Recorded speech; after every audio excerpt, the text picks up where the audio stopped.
अल्हम्दुलिल्लाह कल बहुत सारे साथियों ने शिरकत की थी और तकरीबन 600 से ज़्यादा अफराद ने, तकरीबन 700 के करीब अफराद ने अल्हम्दुलिल्लाह इस वीडियो को रात में और दिन में देखा। बहुत खुशगवार खुशी भी हुई कि उलमाए किराम जदीद जो तकाज़े हैं और जो जदीद माशी सूरत हाल है उसकी तरफ मुतवज्जह हो रहे हैं अल्हम्दुलिल्लाह। मुझे एक बात का एहसास हुआ और बहुत सारे साथियों को भी इसका एहसास रहा। वो ये कि पर्सनल पर भी कई साथियों ने इसका इजहार किया। कहा कि मौलाना बहुत सारी बातें वो हैं जो न बिल्कुल ऊपर से चली जा रही हैं और समझ में बिल्कुल नहीं आ रही हैं। कुछ साथियों ने कहा कि बहुत ज्यादा उकताहट हो जा रही है, कभी कभी बिल्कुल एकदम बोर फील करने लग रहे हैं हम। तो उसकी एक वजह मैं बता दूं कि असल में ये जो मौजू है ये हमारे लिए इंतहाई नया मौजू है। इतना नया मौजू है कि जो हजरात पहले से थोड़े बहुत मुनासबत रखते हैं उनके लिए तो कोई परेशानी नहीं है। उनको तो बात समझ में आ रही होगी सारी बातें। लेकिन हमारे जो ज्यादातर अफराद हैं वो हैं जिनके लिए ये मौजू बहुत ही नया मौजू है। एकदम कोई मुनासबत नहीं है। हम अब तक तो यही सुनते आए थे कि जो बंदा शेयर मार्केट में गया वो डूब गया। एक जुमला हमने ये सुना था, दूसरा जुमला ये सुना था कि भाई शेयर मार्केट एक जुआ है, हराम है, हराम है, हराम है। और इस तरीके से हमने उसे शजरे ममनुआ समझ रखा था। जाहिर बात है जिसके करीब हम कभी ना फटके हों और जिसके बारे में हम कुछ भी ना जानते हों, तो उसके बारे में जब हमें कुछ बताया जाएगा तो उसकी जो इस्तेलाहात होती हैं, उसके जो टर्म्स होते हैं, तो उसको समझने में जाहिर बात है कि हमें थोड़ी दिक्कत होती है। और थोड़ी मुनासबत एक ही दिन में तो पैदा नहीं हो जाएगी। 2-4 दिन अगर हम उसके साथ रहेंगे तो थोड़ी मुनासबत पैदा हो जाएगी।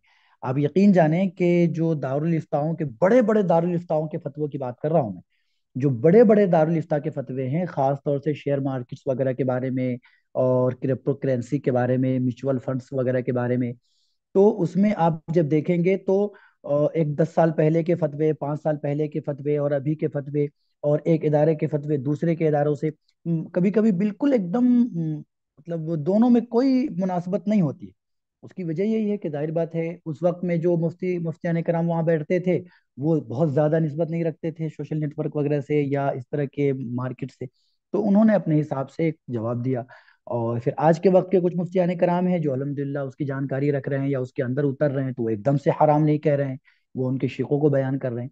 तो जाहिर बात है कि जब तक हम किसी भी चीज को करीब से नहीं देखेंगे तब तक उसके बारे में हमें उकताहट होगी, उसके बारे में हम एक बोरपन का शिकार हो जाएंगे। तो ये बिल्कुल, और चूंकि सर जो क्लास ले रहे हैं ये ऊपर ऊपर मोटी मोटी बातें नहीं बता रहे।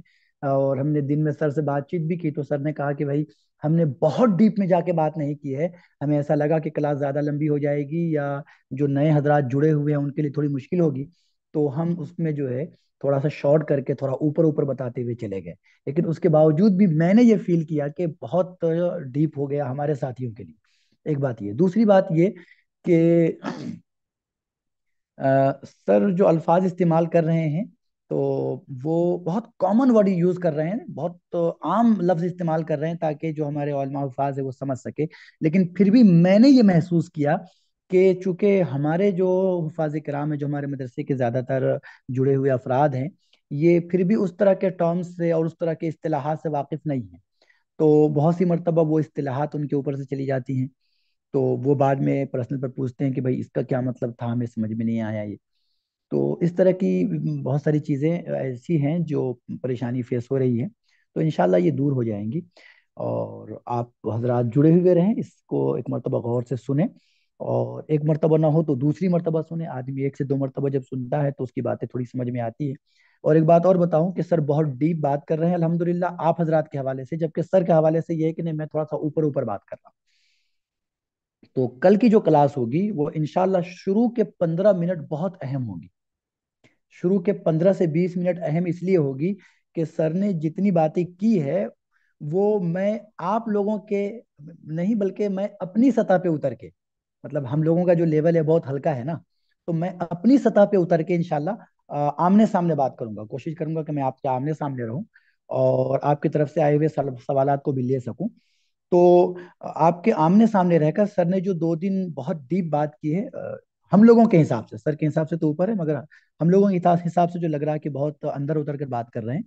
तो हम कल इंशाल्लाह 15 से 20 मिनट के अंदर अंदर उसको बहुत मोटे अल्फाज में, 2-4 वर्ड में हम लेके आने की कोशिश करेंगे, ताकि हमारे को ये लगे कि हम कैसे दाखिल हो सकते हैं, कैसे निकल सकते हैं, कैसे फायदा उठा सकते हैं, कैसे नुकसान से बच सकते हैं, और हराम और हलाल की हदूद क्या है। ये 3-4 चीजों पे कल इंशाल्लाह 15 से 20 मिनट में पहले हम बात करेंगे, और हलाल और हराम पे बाद में बात करेंगे। और ये जो 2-3 चीजें हैं कि भाई हम कैसे दाखिल हो सकते हैं, कैसे निकल सकते हैं, कैसे फायदा उठा सकते हैं, कैसे नुकसान से बच सकते हैं, इन 4 चीजों पे कल इंशाल्लाह हम 15-20 मिनट बात करेंगे। तो कल के जो शुरू के 15 से 20 मिनट की क्लास होगी, वो तमाम लोगों के लिए बहुत अहम होगी। ऐसे तो पूरी क्लास जो सर की वो ज्यादा अहम है, लेकिन आपको थोड़ी उलझन हो जा रही है, या बोरियत हो जा रही है, या फिर मौजू से मुनासबत न होने की वजह से थोड़ी परेशानी हो जा रही है, तो लेकिन ये असल में क्लास यही है। लेकिन इंशाल्लाह हम इसका खुलासा कल पेश करेंगे। तो आज की भी पूरी क्लास में शामिल रहें, और कल की क्लास जिन्होंने न देखी हो वो पूरी देख लें। और आने वाले कल की जो क्लास होगी वो इंशाल्लाह हम आमने सामने बैठ कर लेंगे, और 1-2 चीजें ऐसी रहेंगी जो आपको फौरन समझ में आ जाएगी कि क्लास में हम कैसे इंटर कर सकते हैं और कैसे जो हम फायदा उठा सकते हैं। और बाकी सर से मुस्तकिल फायदा उठाने की शक्ल क्या बनेगी, इंशाल्लाह हम उस पर भी बातचीत करेंगे। तो मैं सर से दरख्वास्त करूंगा, बहुत देर से इंतजार कर रहे हैं सर, मैं सर से दरख्वास्त करूंगा कि अपनी क्लास शुरू करें। और एक दरख्वास्त साथ में कल भी मैंने की थी शायद, और वो ये रहेगी कि बात करते हुए कोशिश करें कि हम ऐसे अल्फाज इस्तेमाल किए जाएं जो हम लोगों को, जो मदरस से जुड़े हुए अफराद हैं, उनको ज्यादा समझ में आए। जज़ाकल्लाह सर, स्टार्ट करें। कि हम एक फाइनेंशियल अवेयरनेस का प्रोग्राम चला रहे हैं, जिसकी मदद से हम ये कर सकते हैं कि किस तरह से हम फाइनेंशियली यानी माली एतबार से मजबूत बने। इसके लिए हमें क्या करना होगा, स्टॉक मार्केट इसके लिए किस तरह से मदद कर सकता है, और इसके लिए क्या प्लानिंग दरकार है। तो रोज़मर्रा की ज़िंदगी में हम देख रहे हैं कि हर चीज़ के अखराजात बढ़ते जा रहे हैं। हमें जो बिल्स पे करने होते हैं, जो कुछ ख़रीदना होता है, ये सारी चीज़ें महंगाई की वजह से हमारे बजट से बाहर होती जा रही है, और जो कुछ हम कमा रहे हैं वो नाकाफ़ी हो रहा है। आप देखिए कि जो खाने की चीज़ें हैं वो दिन ब दिन महंगी होती जा रही है। जो तेल है, पेट्रोल है, गैस है, ये महंगा हो रहा है। आप देखिए कि आज से कुछ सालों पहले जो गैस सिलेंडर हम 400-500 रुपए में ले रहे थे, आज वो 1200 रुपए के आसपास मिल रहा है। पेट्रोल जो हम 60-70 रुपए लीटर लिया करते थे, वो आज उसकी कीमत 125 रुपए तक जाकर आई है। अभी 107 रुपए के आसपास यहाँ महाराष्ट्र में मिल रहा है। और जो बिजली है ये महंगी हो गई है। आप जो लोन लेते हो उसकी ईएमआई के ऊपर इंटरेस्ट आज बहुत ज़्यादा लग रहा है। और जो हमारी तनख्वाहें हैं, जो बिजनेस से हम कमा रहे हैं, जो कुछ हमारी अर्निंग है उस रफ्तार से नहीं बढ़ रही है। आमदनी कम है और अखराजात ज़्यादा है। तो इसको बैलेंस करने के लिए हमें अपने पैसे को बढ़ाने के लिए कुछ करना होगा, कुछ प्लान करना होगा कि हमारा पैसा किस तरह बढ़े। क्योंकि हमें जब पैसा चाहिए तो हमें उतनी मेहनत करनी पड़ेगी, उतना ज़्यादा काम करना पड़ेगा। जैसे हम 8 घंटे की कोई जॉब करते हैं, तो हमें 8 घंटे के बजाय 12 घंटे, 13 घंटे, 14 घंटे काम करना पड़ेगा, ओवर टाइम करना पड़ेगा, जिसकी वजह से हम अपनी कमाई को बढ़ा सकते हैं। लेकिन ओवर टाइम करना सबके बस की बात नहीं होती है। जो कुछ हमारे ज़िंदगी के मकासद हैं, जो कुछ हमारे ड्रीम्स हैं, जो ख्वाब हम देखते हैं कि हमारी आने वाली ज़िंदगी किस तरह से हो, क्या क्या हम अपनी ज़िंदगी में हासिल करना चाहते हैं, तो हमारे इसको कहते हैं कि लाइफ गोल्स। आपकी ज़िंदगी के क्या मकासद है। जिसके पास घर नहीं है वो घर लेना चाहता है, जिसके पास छोटा घर है वो बड़ा घर लेना चाहता है। जो अभी अनमैरिड है, गैर शादीशुदा इंसान, उसको शादी करने की ज़रूरत होती है। लग्जूरियस लाइफ हम जीना चाहते हैं, यानी कि जो अभी हम सादा ज़िंदगी बसर कर रहे हैं उसमें हम कुछ आराम वाली चीज़ें ख़रीदना चाहते हैं। हम हमारी ज़िंदगी का जो स्टैंडर्ड ऑफ लिविंग है वो बेहतर हो सके, हमारी बच्चों की पढ़ाई है उसको हम अच्छे से अच्छे तरीके से करा सकें, अच्छे स्कूल्स में, कॉलेजेस में उनका एडमिशन करवा सकें। या फिर हम घूमने जाना चाहते हैं, हज करने जाना चाहते हैं। ये सारे हमारे मकासद हैं। लेकिन आज की महंगाई की वजह से जो गैप आ चुका है इनकम और एक्सपेंडिचर के बीच में, तो वो गैप हमें इन गोल्स को, इन ख्वाबों को पूरा करने नहीं देता। अगर ये हमारे ख्वाब हैं तो अलग बात है, लेकिन अगर ये हमारी ज़रूरत है तब भी वो हमें इनको पूरा करने की इजाज़त नहीं देता। आप ही बताएं कि अगर कोई 15-20 हज़ार रुपये महीना कमाता है तो क्या आज के ज़माने में वो कोई घर खरीद सकता है। घरों की कीमतें आज लाखों और करोड़ों रुपए में हैं। अगर वो शादी करने की सोचता है तो शादी में लाखों रुपए खर्च होते वो नहीं कर सकता है। और लग्जरी तो भूल ही जाइए, वो बुनियादी चीज़ों के लिए स्ट्रगल कर रहा है। बच्चों की पढ़ाई के लिए वो कोई अच्छे स्कूल में नहीं डाल सकता, कोई अच्छा एजुकेशन देने के लिए कोचिंग क्लासेस नहीं लगवा सकता, बच्चों की पढ़ाई पर खर्च होने वाली जो चीज़ें होती है, जैसे कि उनकी नोटबुक्स हैं, उनके जो एक्सेसरीज़ हैं पढ़ने के, वो नहीं खरीद सकता। और जो घूमना फिरना है, पिकनिक करना है, अच्छी होटल में अपने फैमिली को ले जाकर खाना खिलाना है, ये सब चीज़ें तो भूल ही जाओ।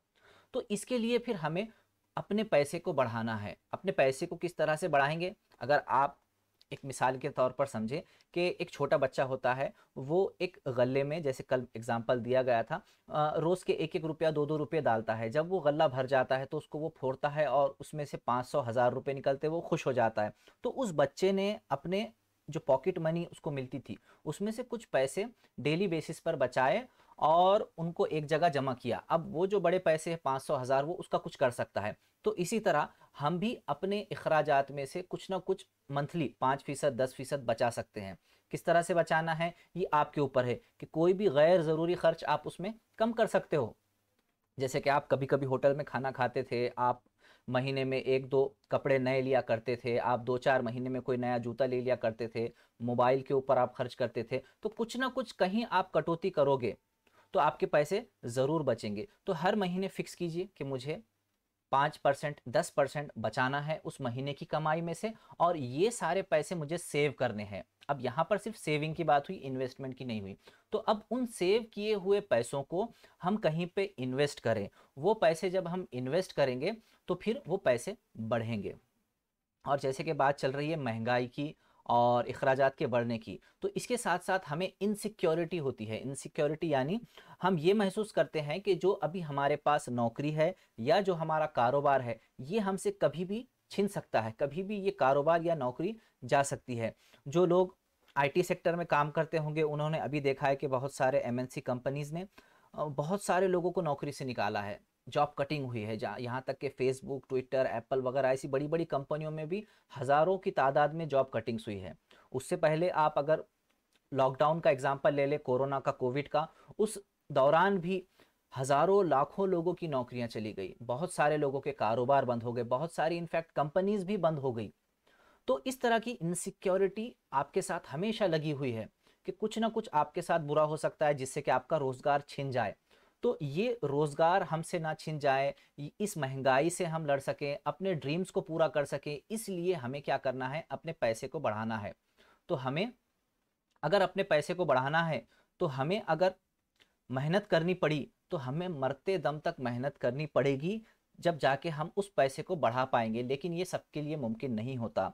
वॉरेन बफेट सर का एक कोट है जिसमें वो कहते हैं कि अगर आप कोई ऐसा रास्ता तलाश नहीं करते कि जिससे कि सोते हुए भी आपका पैसा बनता रहे, जब आप सो रहे हो तब भी आप कमा रहे हो, जब तक ये हालात नहीं बनते तब तक आपको मरते दम तक मेहनत करनी पड़ेगी, मरते दम तक काम करना पड़ेगा, जिस्मानी मेहनत करनी पड़ेगी।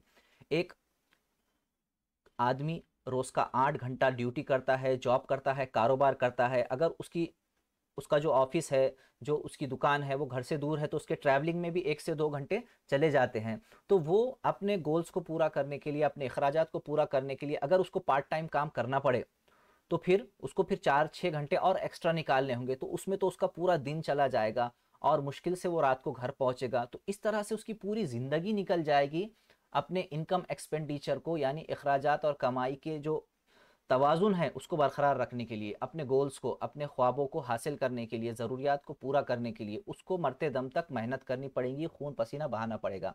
तो उसको यहाँ पर एक स्मार्ट वर्क करना चाहिए। स्मार्ट वर्क मतलब कि ऐसा कुछ काम करना चाहिए कि जो उसके सोते हुए भी पैसा कमा कर दे। तो इसको कहा जाता है पैसिव इनकम। अगर आप पैसिव इनकम के ज़राए अपने लिए पैदा करते हो तो आपका पैसा पैसा बनाएगा, आपका पैसा आपके लिए काम करेगा। आपको वहां पर जिस्मानी मेहनत करने की ज़रूरत नहीं पड़ेगी। जो पैसा आप ओवर टाइम करके कमाने वाले थे, 4-6 घंटे एक्स्ट्रा काम करके कमाने वाले थे, वो काम आपका पैसिव इनकम कर देगा। यानी कि वो जरिया जहां पर आपने अपना पैसा लगाया, स्मार्ट वर्क किया, यानी अकल से आपने काम किया, और वो पैसा अब वहां पर बढ़ रहा है दिन ब दिन। तो ऐसा हमें काम करना पड़ेगा। अगर हम ये नहीं करेंगे तो मरते दम तक सिर्फ और सिर्फ मजदूरी करते हुए हम मर जाएंगे। अब पैसिव इनकम के लिए स्टॉक मार्केट ही ज़रूरी नहीं है, आपको बहुत सारे ऐसे ज़राए हैं जहाँ से पैसिव इनकम मिल सकती है। आप जैसे कोई एसेट खरीद लें, आपने कार खरीद ली और कार को किराए पर दे दिया, आपने कहीं पर कोई प्रॉपर्टी खरीद ली, उसको किराए पर दे दिया, आपने कोई यूट्यूब चैनल खोला, उसके ऊपर बहुत सारी व्यूज़ आने लगे, उसके एडवर्टाइजमेंट के आपको पैसे मिलने लगे। तो आपने काम एक बार किया, लेकिन उसकी जो कमाई है वो आपके सोते हुए भी आती रहेगी, तो इसको कहते हैं पैसिव इनकम। तो इसके इतने सारे ज़राए हैं, लेकिन हम जिस ज़रिए की बात कर रहे हैं वो ज़रिया है स्टॉक मार्केट। कि स्टॉक मार्केट में आप इन्वेस्ट करोगे, स्टॉक मार्केट में आप ट्रेड करोगे, तो आपके सोते हुए भी, आपके नींद में भी वो पैसा बढ़ता रहेगा, पैसे से पैसा बनेगा। आपको वहां पर हाजिर रहकर कोई जिस्मानी मेहनत नहीं करनी है, आपको कुछ वक्त सीखने में लगाना है, कुछ वक्त प्रैक्टिस में लगाना है, और बस जो आपकी वहां पर ट्रेडिंग इन्वेस्टमेंट जर्नी स्टार्ट होगी तो वो आपको सोते हुए भी पैसा कमा कर देगी। अब हमने ये तय कर लिया कि हमें कोई एक ऐसा जरिया चाहिए जो हमें पैसिव इनकम कमा कर दे। तो हमने यहाँ पर देखा कि जो स्टॉक मार्केट है ये बहुत अच्छा एक जरिया है पैसिव इनकम कमाने का। आप उसको एक्टिव इनकम में भी कन्वर्ट कर सकते हो, यानी कि आप उसको फुल टाइम ट्रेडर बन के भी कर सकते हो, यानी कि आप अपनी नौकरी, अपना कारोबार छोड़कर भी पूरा दिन भी ट्रेडिंग कर सकते हो। लेकिन पूरा दिन ट्रेडिंग करना ये हर किसी के बस की बात नहीं है, उसके लिए जो साइकोलॉजिकल माइंडसेट लगता है वो हर किसी के पास नहीं होता, उसके लिए एक्सपीरियंस लगता है, उसके लिए गट्स लगते हैं, नॉलेज लगता है, हर चीज़ की ज़रूरत होती है। तो ये अगरचे कि आपके पास नहीं है। अच्छा, कुछ लोगों के कमेंट्स आ रहे हैं कि वॉइस क्लियर नहीं है, तो बता दें कि वॉइस का कोई मसला होगा तो मैं कुछ करता हूँ इम्प्रोवाइजेशन।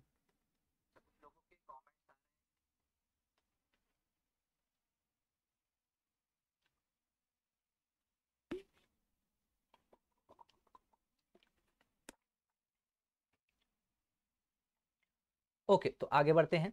तो अब हमने जब तय कर लिया कि हमें स्टॉक मार्केट के ज़रिए से एक पैसिव इनकम कमानी है, तो अब हम क्या करते हैं कि पहले पैसिव इनकम के तौर पर इसको देखेंगे, यानी कि एक पार्ट टाइम इनकम के तौर पे देखेंगे। इसको करने के लिए हम अपनी नौकरी, अपना कारोबार नहीं छोड़ेंगे, उसको करते रहेंगे।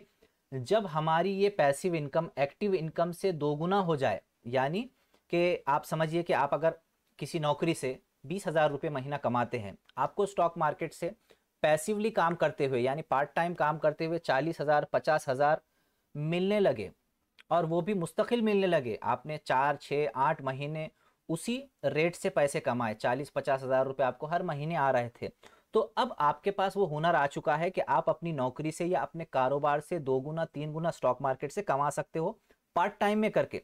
अब अगर आप इसको फुल टाइम में करोगे तो ये गुंजाइश और बढ़ जाएगी, जहां आप 40 50 हज़ार रुपये कमा रहे थे, आप हो सकता है महीने के 60 70 80 हज़ार 1 लाख कमाओ। तो उस वक्त आप इसको फुल टाइम बिजनेस के अंदर कन्वर्ट कर सकते हो। लेकिन शुरुआत हमको करनी है पैसिव इनकम के जरिए, पार्ट टाइम हमको इसको करना है। तो उसके लिए आपको क्या क्या करना पड़ेगा? जब आप अपनी इन्वेस्टमेंट जर्नी, यानी स्टॉक मार्केट में इन्वेस्टमेंट का सफर शुरू करने वाले हो, तो आपको सबसे पहले 3 चीजें देखनी पड़ती है। 3 चीजें क्या होती है कि क्या जहां पर हम इन्वेस्टमेंट कर रहे हैं, जिस मुल्क में हम इन्वेस्टमेंट कर रहे हैं, क्या उस मुल्क की मईशत की, यानी इकोनॉमी की तरक्की हो रही है? क्या वो मुल्क इकोनॉमिकली तरक्की कर रहा है? इसका जवाब हमें ढूंढना पड़ता। तो हम अब हिंदुस्तान में रहते हैं, तो हमें जब इन्वेस्टमेंट करना है तो हमें ये देखना पड़ेगा कि क्या हिंदुस्तान तरक्की कर रहा है। अगर हिंदुस्तान तरक्की कर रहा है तो ही यहाँ की इंडस्ट्रीज बढ़ेगी। तो फिर दूसरा पॉइंट हमारा आ जाता है कि क्या अलग अलग इंडस्ट्रीज जो हैं, अलग अलग सेक्टर्स हैं, ऑटोमोबाइल सेक्टर हैं, ऑयल एंड गैस सेक्टर है, आईटी सेक्टर है, फार्मा सेक्टर है, इस तरह के अलग अलग जो सेक्टर हैं, तो क्या ये बढ़ रहे हैं? क्या इनकी सेल बढ़ रही है हर साल? ये दूसरा सवाल। और तीसरा सवाल हमें ये देखना पड़ता है कि क्या इन सेक्टर्स के अंदर जो कंपनीज काम कर रही है, क्या उनकी तरक्की हो रही है? जैसे कि अगर हमने ये कंफर्म कर लिया कि हिंदुस्तान की तरक्की हो रही है, हर साल हिंदुस्तान आगे बढ़ रहा है, जो कहा जाता है कि डेवलपिंग कंट्रीज में हिंदुस्तान आगे है, तो वो और आगे हो चुका और कुछ अरसे बाद उसका डेवलप्ड कंट्रीज में नाम आ गया, ये हम एक्सपेक्ट करते हैं। तो क्या उसमें इंडस्ट्रीज भी तरक्की कर रही है? तो हमने देखा कि हाँ, बहुत अच्छी तरक्की कर रही है, फार्मा सेक्टर बहुत अच्छा चल रहा है, आईटी सेक्टर बहुत अच्छा चल रहा है, इस तरह के अलग अलग सेक्टर तरक्की कर रहे हैं। लेकिन क्या उनमें काम कम करने वाली कंपनीज, क्या ये तरक्की कर रही हैं? जैसे फार्मा इंडस्ट्री हमारी ग्रो कर रही है, तो क्या फार्मा इंडस्ट्रीज में जो काम करने वाली कंपनीज है जैसे सन फार्मा है, सिप्ला है, अल्केम है, ल्यूपिन है, क्या ये तरक्की कर रहे हैं? तो हमें इस तरह से एक टॉप डाउन अप्रोच करना पड़ता है, यानी टॉप यानी ऊपर से नीचे आएंगे हम अपने पहले मुल्क के हालात देखेंगे, फिर इंडस्ट्रीज के हालात देखेंगे, और फिर हम कंपनीज के हालात देखेंगे कि क्या ये कंपनीज अच्छा काम कर रहे हैं।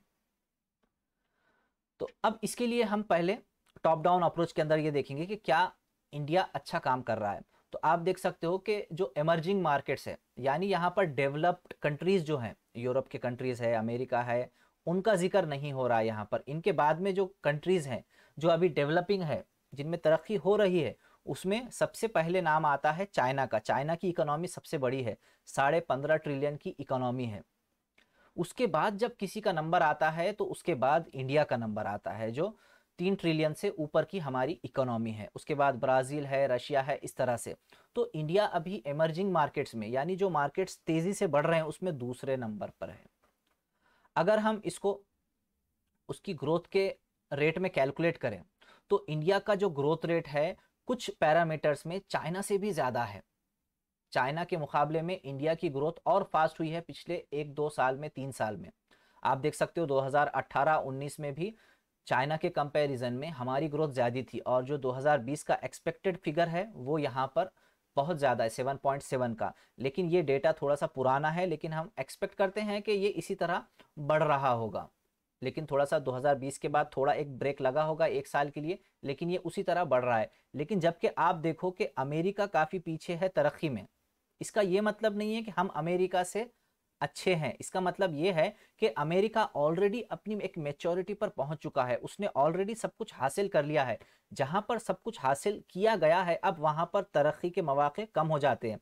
वहां पर जो ग्रोथ की यानी तरक्की की जो स्पीड है, रफ्तार है, वो थोड़ी सी कम हो जाती है, क्योंकि अब वहां पर लोगों के पास सब कुछ है, करने को कुछ बचा नहीं है। लोगों की जिंदगी बहुत बोर हो रही है, वो अब उनके पास खरीदने के लिए कुछ बचा नहीं है, वो सब कुछ खरीद चुके हैं।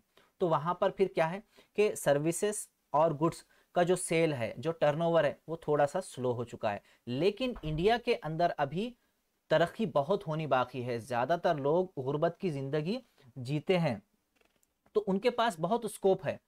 कितने ही लोग हैं जिनके पास अच्छे कपड़े नहीं, अच्छे जूते नहीं, अच्छा घर नहीं, अच्छी कार नहीं, मोबाइल फ़ोन नहीं, कंप्यूटर नहीं, फ्रिज नहीं, एसी नहीं, हर चीज़ की लोगों के पास कमी है। यानी कि मार्केट बहुत खुला हुआ है, तो लोग दिन ब दिन खरीदते जा रहे हैं। तो यहाँ पर डिमांड बहुत है, और डिमांड बहुत होने की वजह से जब लोग खरीद रहे हैं तो कंजम्पशन बढ़ रहा है। कंजम्पशन बढ़ने की वजह से सेल बढ़ रहा है और इकोनॉमी तेज़ी से ग्रो हो रही है। तो उसी तरह चाइना में भी, तो चाइना में भी आबादी ज़्यादा है, वहाँ पर भी कंजम्पशन बहुत है, तो ग्रोथ फास्ट है। लेकिन ये जो ममालिक है जो ऑलरेडी तरक्की कर चुके हैं, तो वो थोड़ा सा स्लो ग्रो हो रहे हैं अब। यानी कि उनकी जो जीडीपी है, जिसको हम कहते हैं जीडीपी, ग्रॉस डोमेस्टिक प्रोडक्ट, इसको हम किसी और उन्वान पर समझाएंगे, तो वो इतना तेज़ी से नहीं बढ़ रहा है।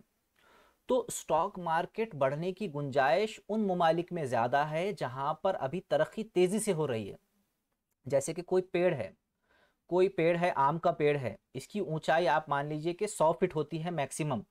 अब 100 फीट का कोई पेड़ ऑलरेडी मौजूद है, आम का पेड़, तो क्या उसमें और बढ़ने की गुंजाइश है?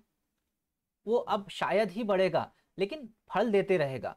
लेकिन कोई पेड़ अभी 10 फीट का है, 5 फीट का है, तो आप उस पेड़ के ऊपर भरोसा कर सकते हो कि ये पेड़ कल को बड़ा हो जाएगा, 100 फीट तक जाएगा। तो ये इंडिया जो है, ये अभी बढ़ने वाला पेड़ है, अभी इसकी शुरुआत है। ये अभी 5 फीट और 10 फीट का है, ये अभी 100 फीट का जब तक नहीं होता तब तक ये तेजी से बढ़ता रहेगा, और हमारे लिए स्टॉक मार्केट में इन्वेस्ट करने के मौके बढ़ते रहेंगे।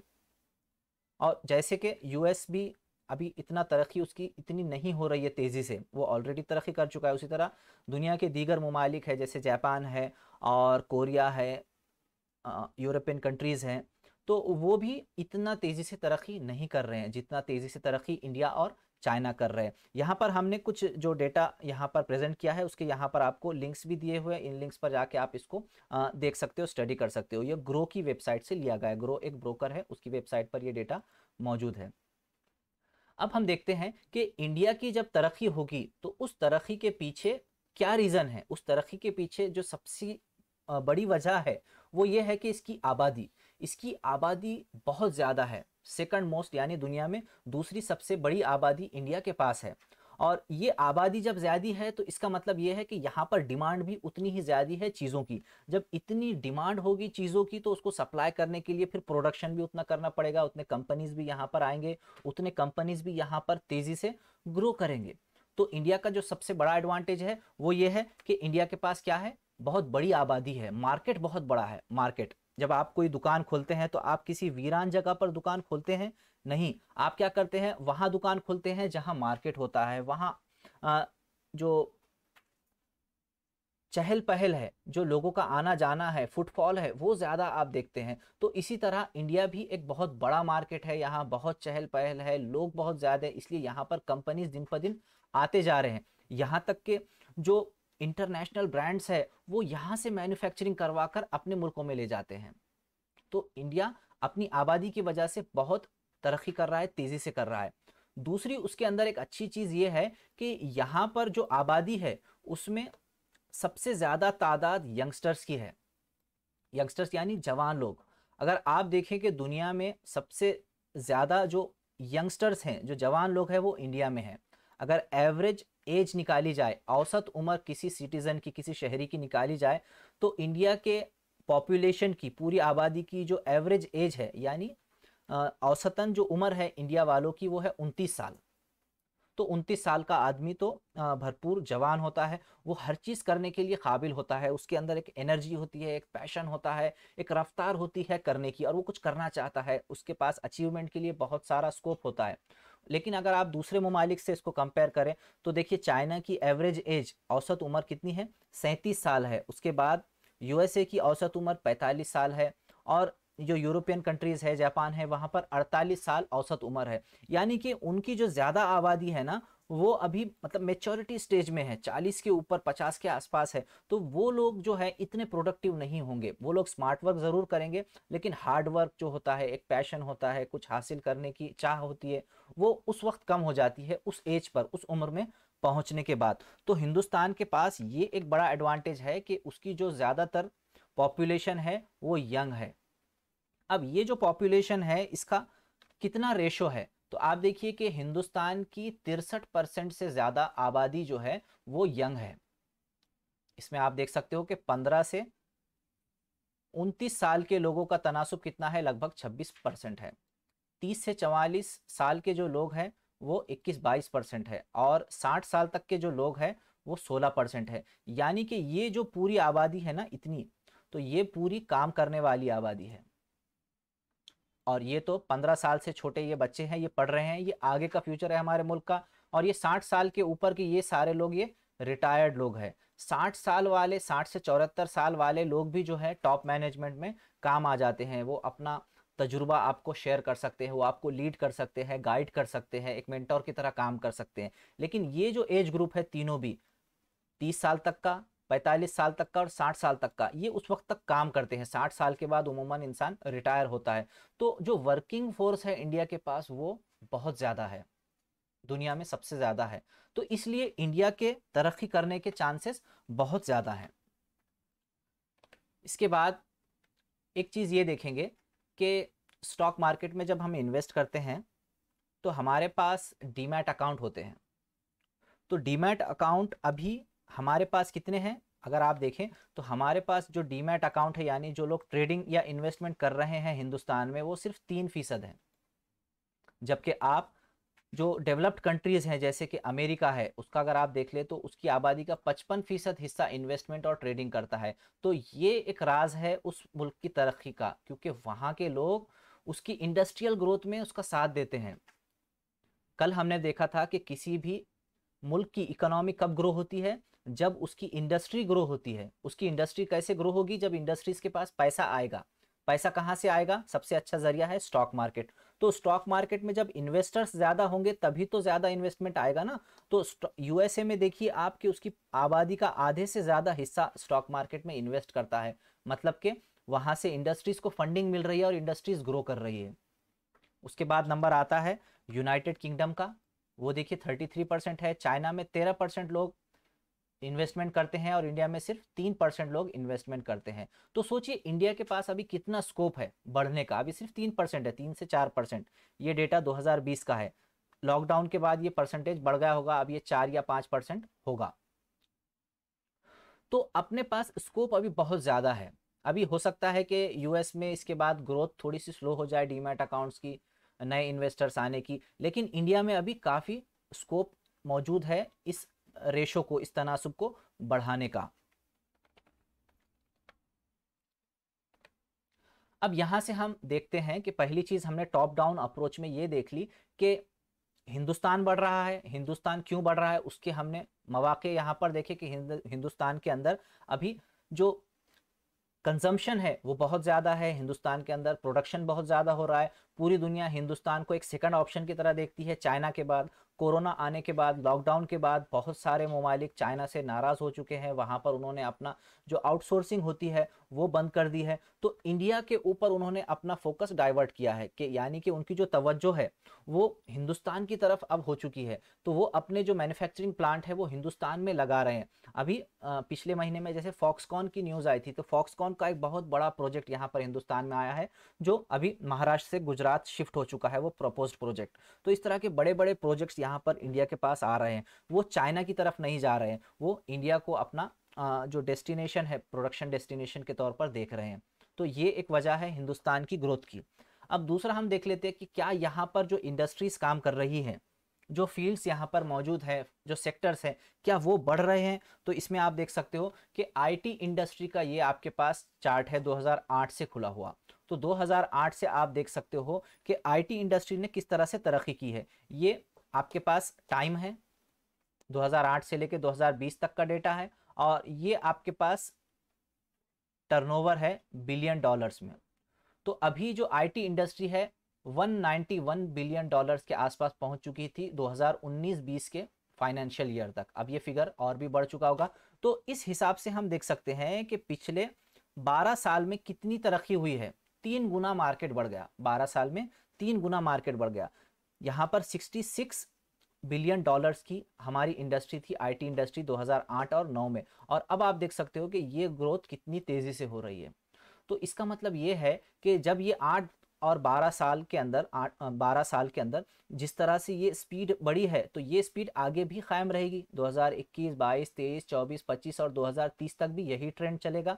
क्यों? क्योंकि हम ये पास्ट परफॉर्मेंस देख रहे हैं, हमारे पास ये पिछला ट्रैक रिकॉर्ड है कि यहाँ तक सफ़र आईटी इंडस्ट्री का कैसा रहा है। तो अब हम अगर आईटी इंडस्ट्री के स्टॉक्स में इन्वेस्ट करना चाहें तो हमारे पास ये उम्मीद है कि इसने इतने साल 12-15 साल इतना अच्छा काम किया, तो ये आगे भी अच्छा काम करेगा। तो जब हम आईटी इंडस्ट्री के स्टॉक्स में पैसा लगाएंगे, विप्रो है, टीसीएस है, एल&टी इन्फो है, एल&टी टेक्नोलॉजीज़ है, टाटा एलेक्सी है, इस तरह के कंपनीज़ हैं, तो हम अगर उनमें पैसा लगाएंगे तो ज़्यादा चांसेस है कि वो बढ़ेगा ही बढ़ेगा, क्योंकि उसकी पूरी इंडस्ट्री बढ़ रही है, तब वो बढ़ने वाला है।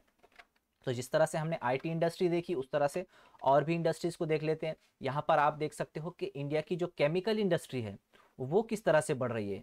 तो केमिकल इंडस्ट्री में भी हम साफ तौर पर वाज़ेह ग्रोथ यहाँ पर देख सकते हैं। उसके बाद फार्मा सेक्टर को भी आप देख सकते हो कि फार्मा सेक्टर की ग्रोथ तो बहुत ही ज़्यादा हुई है, यहाँ पर बहुत ट्रेमेंडस ग्रोथ हुई है। क्यों? क्योंकि जो इंडिया से मिलने वाली ड्रग्स है, जो मेडिसिन है, वो काफ़ी सस्ती पड़ती है पूरी दुनिया को। तो यहाँ से बहुत बड़ा अमाउंट में फार्मास्यूटिकल एपीआईज वगैरह जो मेडिसिन है ये बहुत एक्सपोर्ट होते हैं, क्योंकि उन ममालिक को सस्ता पड़ता है यहाँ से ख़रीदना। तो आप देखिए कि किस तरह से यहाँ पर 2005 से लेकर 2020 तक किस तरह से ग्रोथ हुई है। अब ये मार्केट लगभग 60 बिलियन यूएस डॉलर तक पहुंच चुका है 2020 में, लेकिन कोरोना के बाद तो ये और भी बढ़ गया होगा। हमारे पास 2020 तक का डेटा मौजूद है, और यहाँ पर आप नीचे बॉटम लेफ्ट में आप रेफरेंसेस देख सकते हो। वीडियो को पॉज करके आप उसका स्क्रीनशॉट लेके उसको वहाँ से भी देख सकते हो। इसके बाद जो इंडियन फुटवेयर इंडस्ट्रीज है, जहाँ पर चप्पल जूते बनते हैं, उसकी भी ग्रोथ आप देख सकते हो। सिर्फ 2020 का और 21 का ये जो दौर था, इसमें इसकी सेल थोड़ी सी घट गई थी, क्योंकि पेंडेमिक था, तो लोगों का घर से बाहर निकलना, चलना फिरना कम हो रहा था, तो फुटवेयर का कंजम्पशन भी कम हो रहा था। तो एक लॉजिक है, एक सोचने वाली बात है कि यहाँ पर इसकी सेल कम हो गई थी। तो ये इंडस्ट्री सिर्फ ये 2 साल थोड़ा सा इसने पॉज लिया था, लेकिन ओवरऑल ग्रोथ आप देखें 2012 से लेके ये 2022 तक की ग्रोथ देखिए कितनी अच्छी ग्रोथ है। और जो प्रोजेक्शन है, यानी जो तवक्कुआत की जा रही है इस मार्केट के बढ़ने की। 2023, 24 और 25 में देखिए ये एक्सपेक्टेड है, यानी तवक्को कर सकते हैं कि ये 13,687 तक इस लेवल को ये ले जा सकता है। ये फिगर यहाँ पर बिलियन यूएस डॉलर्स में मौजूद है, इसका भी रेफरेंस यहाँ पर आपको नीचे मिल जाएगा। इस तरह से जो एफएमसीजी सेक्टर है, एफएमसीजी सेक्टर यानी वो कंपनीज जो हमारी रोज़मर्रा की चीज़ें बनाती है, जिसमें साबुन, सर्फ, टूथपेस्ट, इस तरह की जो चीज़ें होती है जो हमें रोज़मर्रा लगती हैं, तो इनको बनाने वाली जो कंपनीज है, ये जो सेक्टर है, ये सेक्टर भी देखिए आप कितना अच्छा बढ़ रहा है। यानी कि जितनी आबादी बढ़ेगी उतना उनको कंजम्पशन होगा चीज़ों का, साबुन उतनी ही बिकेगी, उसमें शैम्पू उतना ही बिकेगा, उसमें टूथपेस्ट उतना ही बिकेगा। तो ये सारी चीज़ें बढ़ती जाएगी आबादी के साथ, और ये देखिए बढ़ रही है। दवाओं की और एफएमसीजी की कभी कमी नहीं होने वाली। जब तक इंसान जिंदा है तब तक उसको एफएमसीजी प्रोडक्ट्स भी लगेंगे और उसको दवाइयाँ भी लगेगी। तो इसकी भी ग्रोथ आप देख सकते हो कितनी अच्छी तरह हो रही है। उसके बाद अगर आप बैंकिंग सेक्टर देखो तो बैंकिंग सेक्टर की भी आप ग्रोथ यहाँ पर देख सकते हो कि जो बैंक्स है वो कितना अच्छा काम कर रहे हैं। ये आपको चार्ट बताता है कि बैंक्स में रखे हुए डिपॉजिट, यानी लोगों ने जो बैंक्स में पैसा रखा हुआ है उसकी तादाद कितनी बढ़ रही है। तो ये जो फिगर है अभी 2022 तक ये 2000 यूएस बिलियन डॉलर्स के ऊपर निकल चुका है। ये यहाँ पर सेविंग है, ये उनका टर्नओवर यानी उनका कोई बिजनेस का फिगर नहीं है, बस ये सेविंग है कि अकाउंट्स में लोगों ने इतना पैसा बैंक्स में रखा हुआ है। तो ये आप देख सकते हो कि हर साल ये किस तरह से ग्रो कर रहा है। अगर हम सीमेंट सेक्टर की बात करें, जो सीमेंट प्रोड्यूस करता है और सीमेंट उससे जुड़ी हुई चीज़ें जो कंस्ट्रक्शन के काम आती है, ये सेक्टर भी आप देख सकते हो कि कितना अच्छा काम कर रहा है। 2021 में थोड़ा सा डिप आया था कोरोना के बाद, लेकिन वो रिकवर कर गया। तो आप जैसे देख सकते हो कि सबको घर चाहिए, घर बन रहे हैं, गवर्नमेंट की स्कीम्स आ रही है। एक मिनट होल्ड करें।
कि मेरी आवाज़ क्लियर आ रही होगी तो बता दीजिए।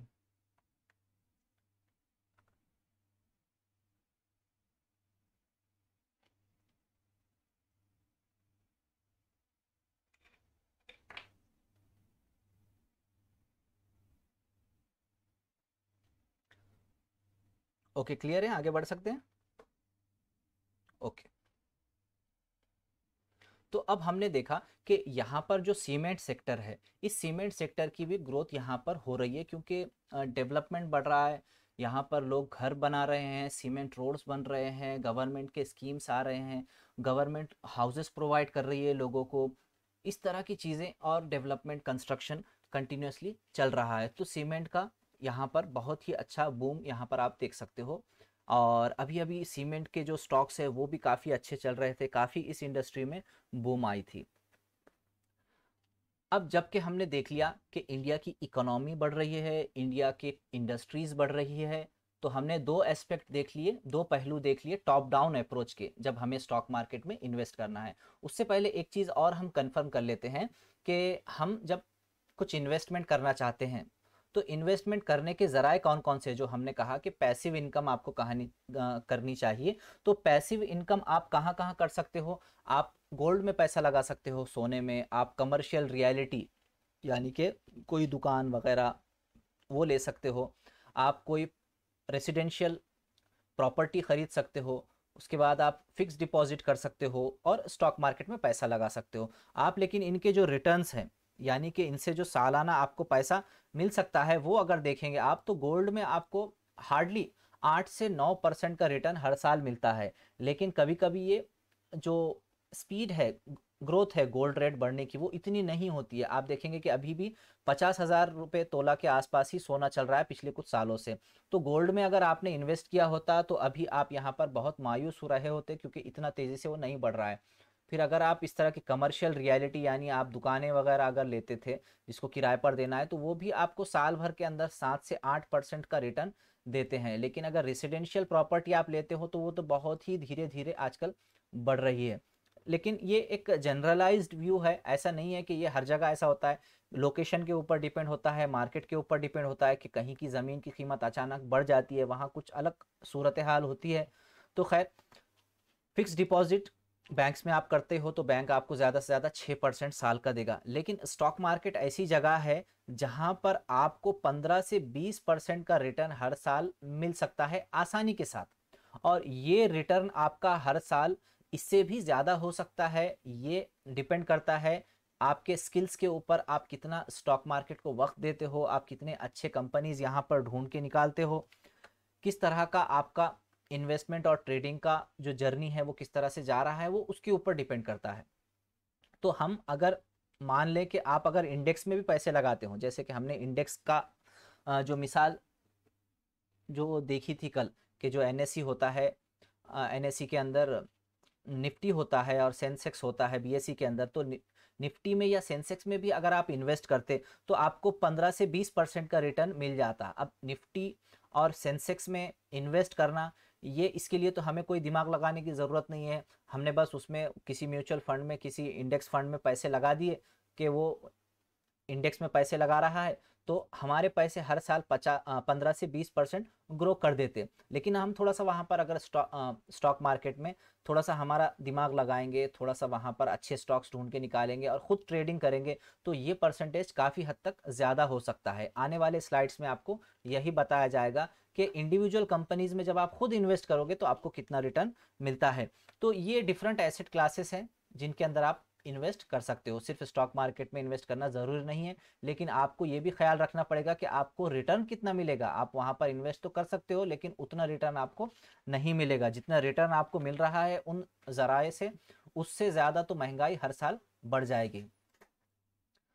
तो अब देख लेते हैं कि स्टॉक मार्केट के अंदर जब आप इन्वेस्टमेंट करते हो तो आपको क्या फ़ायदा होता है। जब आप स्टॉक मार्केट में इन्वेस्टमेंट करते हो तो सबसे बड़ा जो एडवांटेज आपको यहाँ पर मिलता है वो होता है कंपाउंडिंग।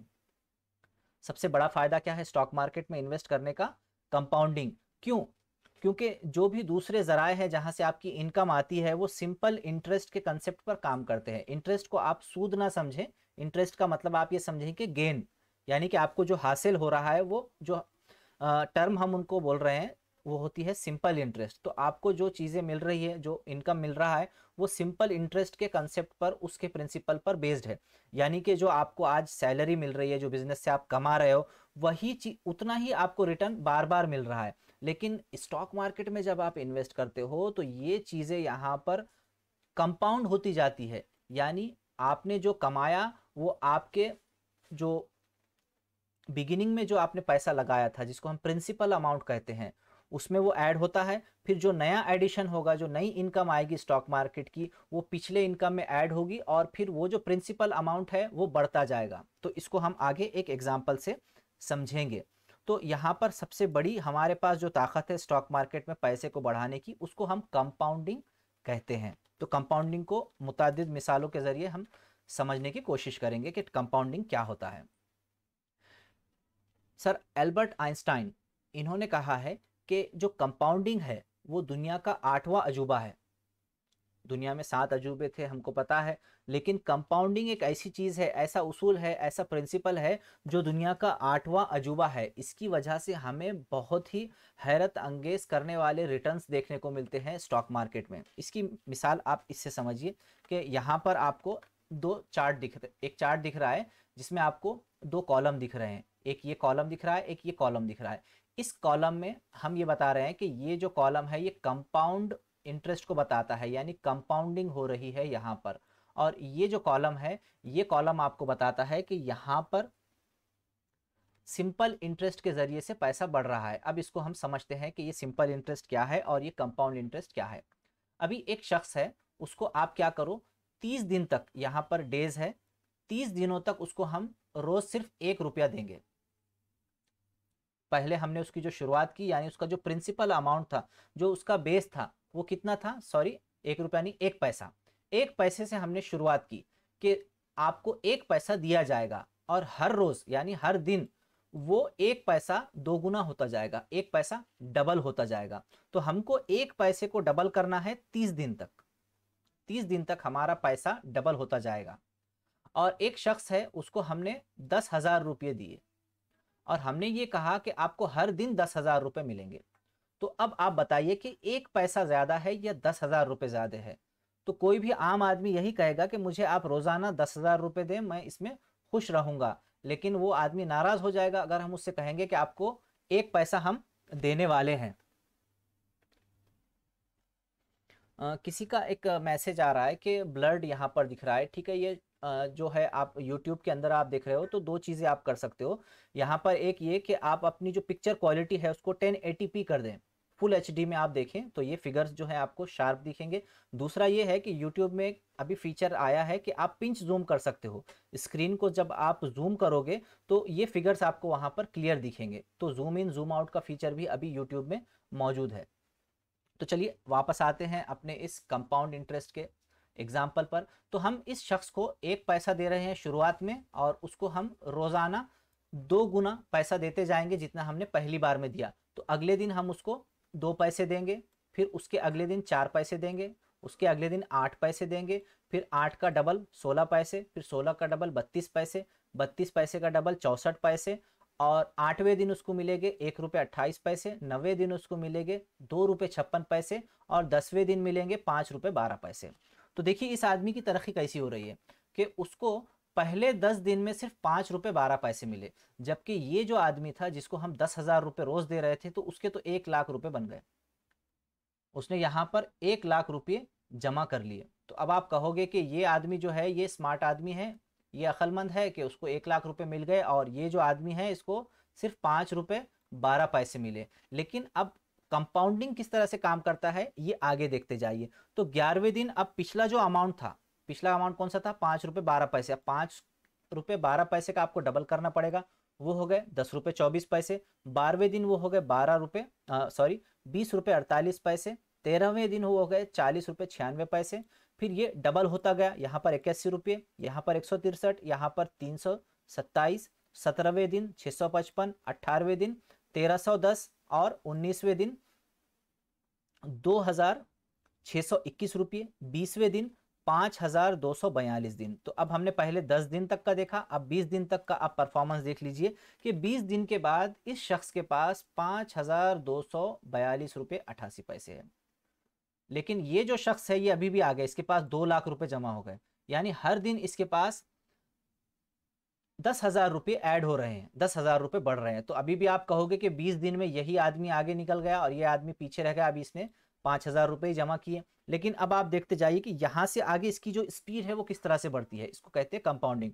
तो अब 5,000 का डबल हो जाएगा अगले दिन 10,000, 10,000 का डबल हो जाएगा 20,000, 20,900, इसका डबल हो जाएगा 41,000, फिर इसका डबल हो जाएगा 83,000, फिर उसका डबल हो जाएगा 1,67,000। और अब यहाँ से जो रफ्तार बढ़ेगी इसकी, वो आप इमेजिन नहीं कर सकते। अब देखिए 1,67,000 का डबल हो गया 3,65,000, वो हो गया 6,71,000, वो हो गया 13,62,000, फिर उसका डबल हो गया 26,84,000, और 30वें दिन ये फिगर पहुंचता है 53,68,000 तक।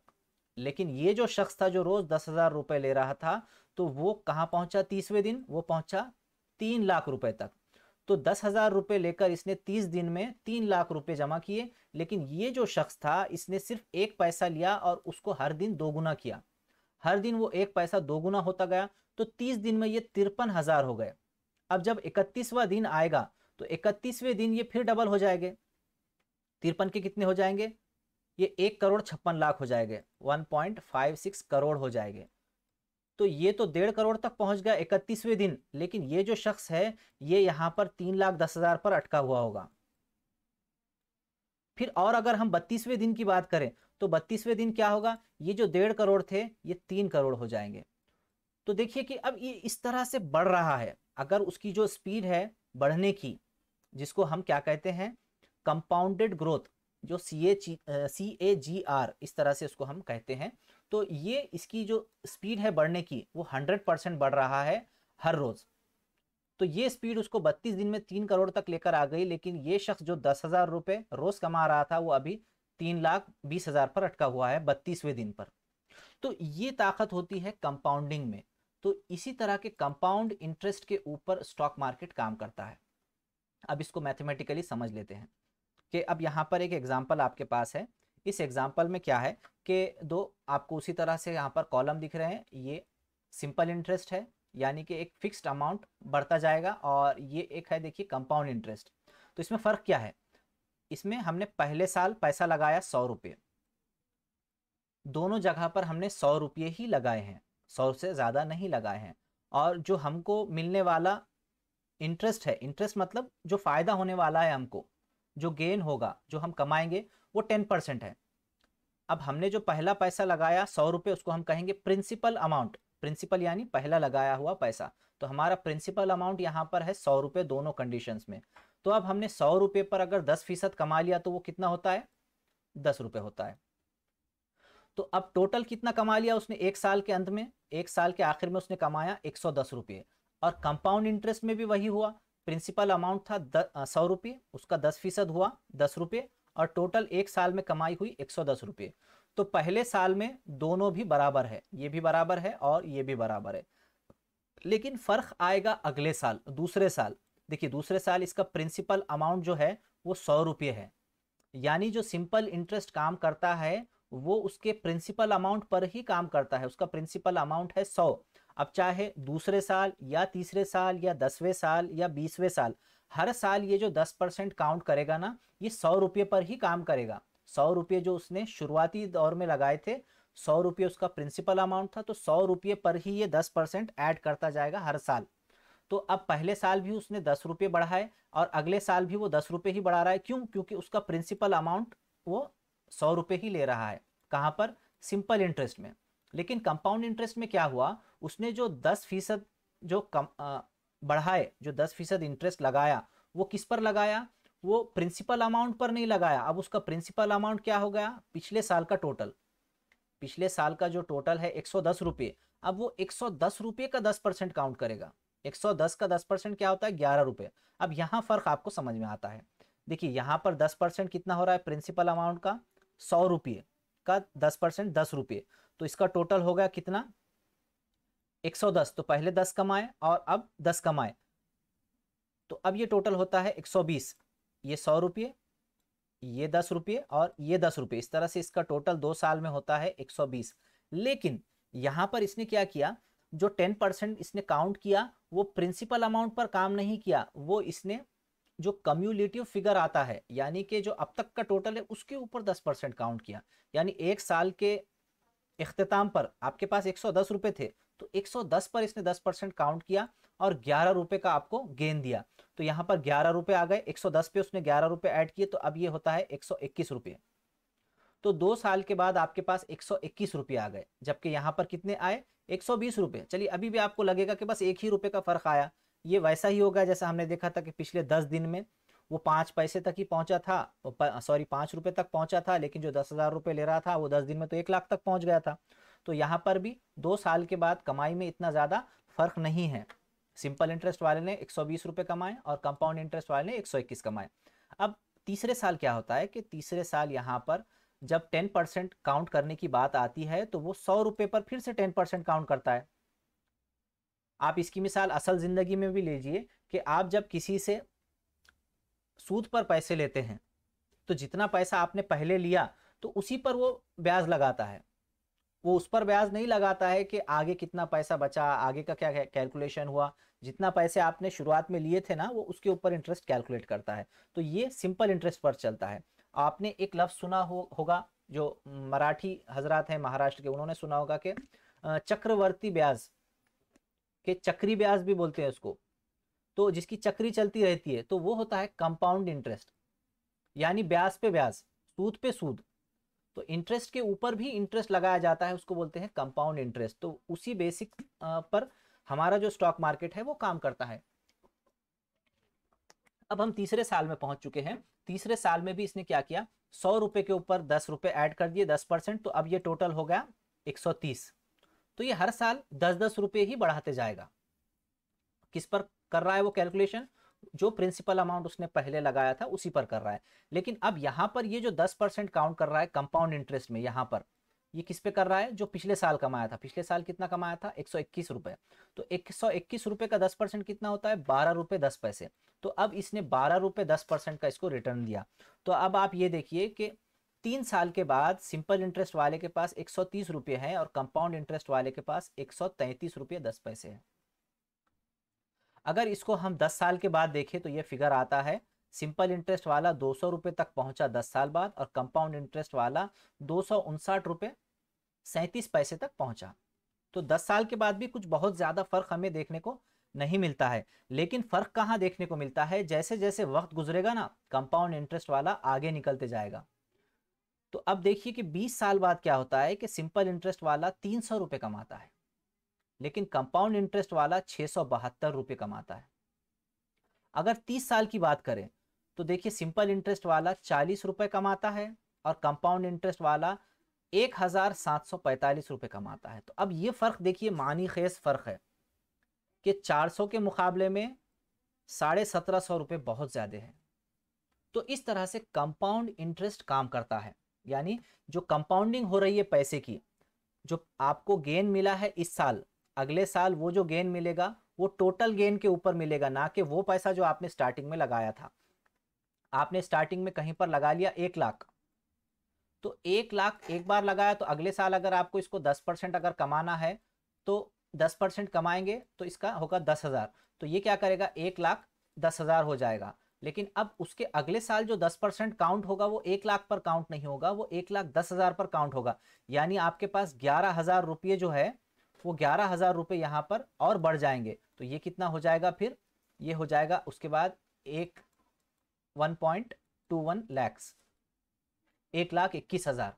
लेकिन सिंपल इंटरेस्ट से ये कितने हुए होते, 1,20,000। तो इस तरह का ये जो फ़र्क है, जैसे जैसे वक्त बीतता जाएगा ये फ़र्क बड़ा होता जाएगा और वो पैसा बहुत ग्रो होता जाएगा।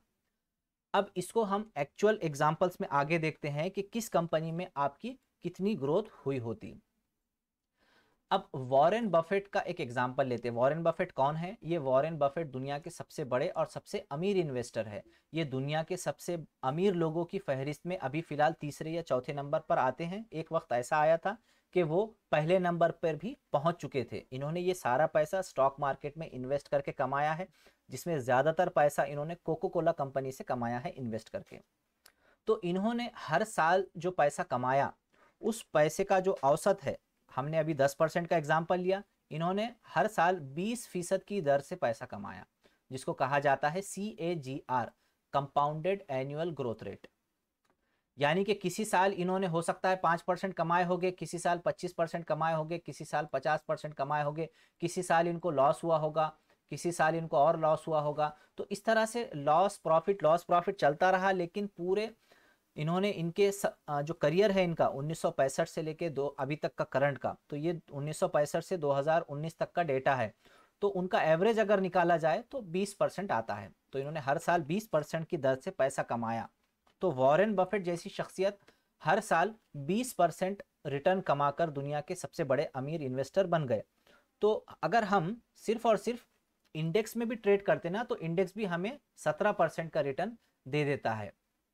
तो अब हम यहाँ पर एग्जाम्पल्स देखेंगे कि आप अगर कितना पैसा लगाते हो तो कितना पैसा आपको मिल सकता है। तो यहाँ पर हम ये देखेंगे एग्जाम्पल में कि आपने एक लमसम अमाउंट, एक टोटल अमाउंट आप लेकर आए, किसी स्टॉक में लगाया, और कितने वक्त के लिए लगाया और कितना आपको रिटर्न मिला, इसके बेसिस पर आपके कितने पैसे होंगे। सबसे पहले आप यहाँ पर इन्वेस्टमेंट लेकर आए 1 लाख।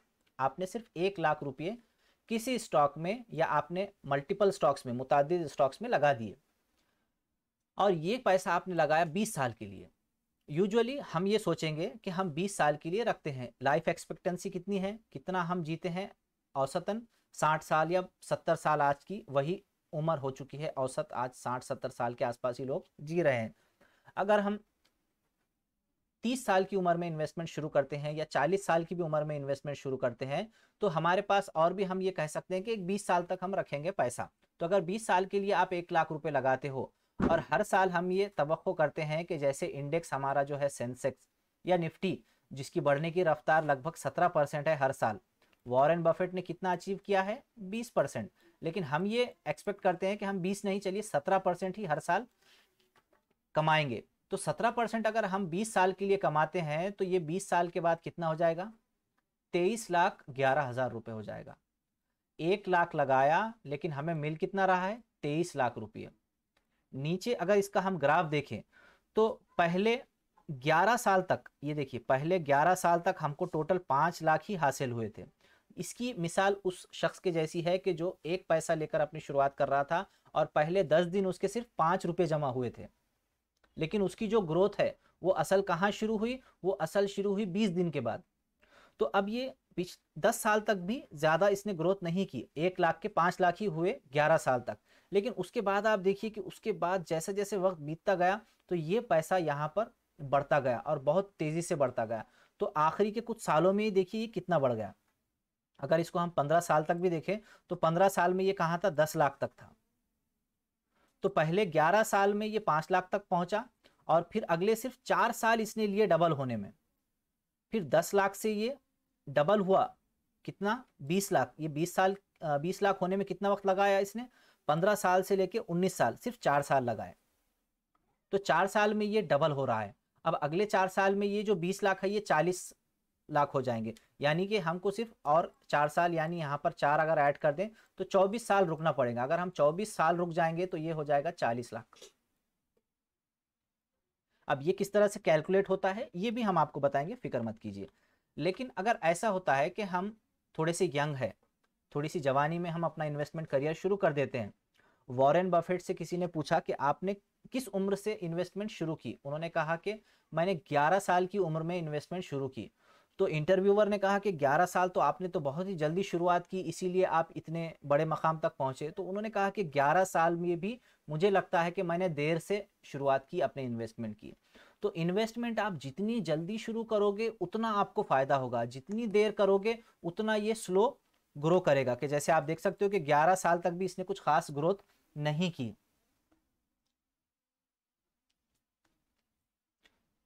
अभी किसी का कमेंट आ रहा है कि क्या ये प्रैक्टिकली पॉसिबल है स्टॉक मार्केट में, तो उसके ऊपर भी हम आएंगे आने वाले स्लाइड्स में, कि आपको एक्चुअल में बताएंगे कि कितने स्टॉक्स ऐसे हैं जिन्होंने इस तरह की ग्रोथ आपको दिखाई है। तो अब हम ये करेंगे कि आपने जैसे कि 20 साल के लिए यहाँ पर 1 लाख रुपये लगाए, क्या हो अगर हम 30 साल के लिए ये लगाएं। हमने आपको बताया कि 24 साल में तो ये 40 लाख हो जाएंगे, लेकिन अगर 30 साल अगर आप लगाते हो 1 लाख, और इसी रफ्तार से पैसा बढ़े, तो देखिए 30 साल में ये पैसा होगा आपका 1,11,00,000 रुपए। सिर्फ आपने लगाए कितने, 1 लाख रुपये, और आपका पैसा बढ़ा सिर्फ और सिर्फ 17% की दर से। 17% सालाना आपका पैसा बढ़ा। वॉरेन बफेट ने 20% हर साल कमाए, आप वो भूल जाइए, आपने सिर्फ 17% कमाए। 30 साल के लिए आपने पैसा लगाया, आपने अपना इन्वेस्टमेंट 20-25 साल की कम उम्र में अगर आपने शुरू किया, तो आपकी ग्रोथ आप देख सकते हो कि कितनी अच्छी यहाँ पर हो रही है। अब 1 लाख रुपये निकालना बहुत सारे लोगों के लिए बहुत आसान है।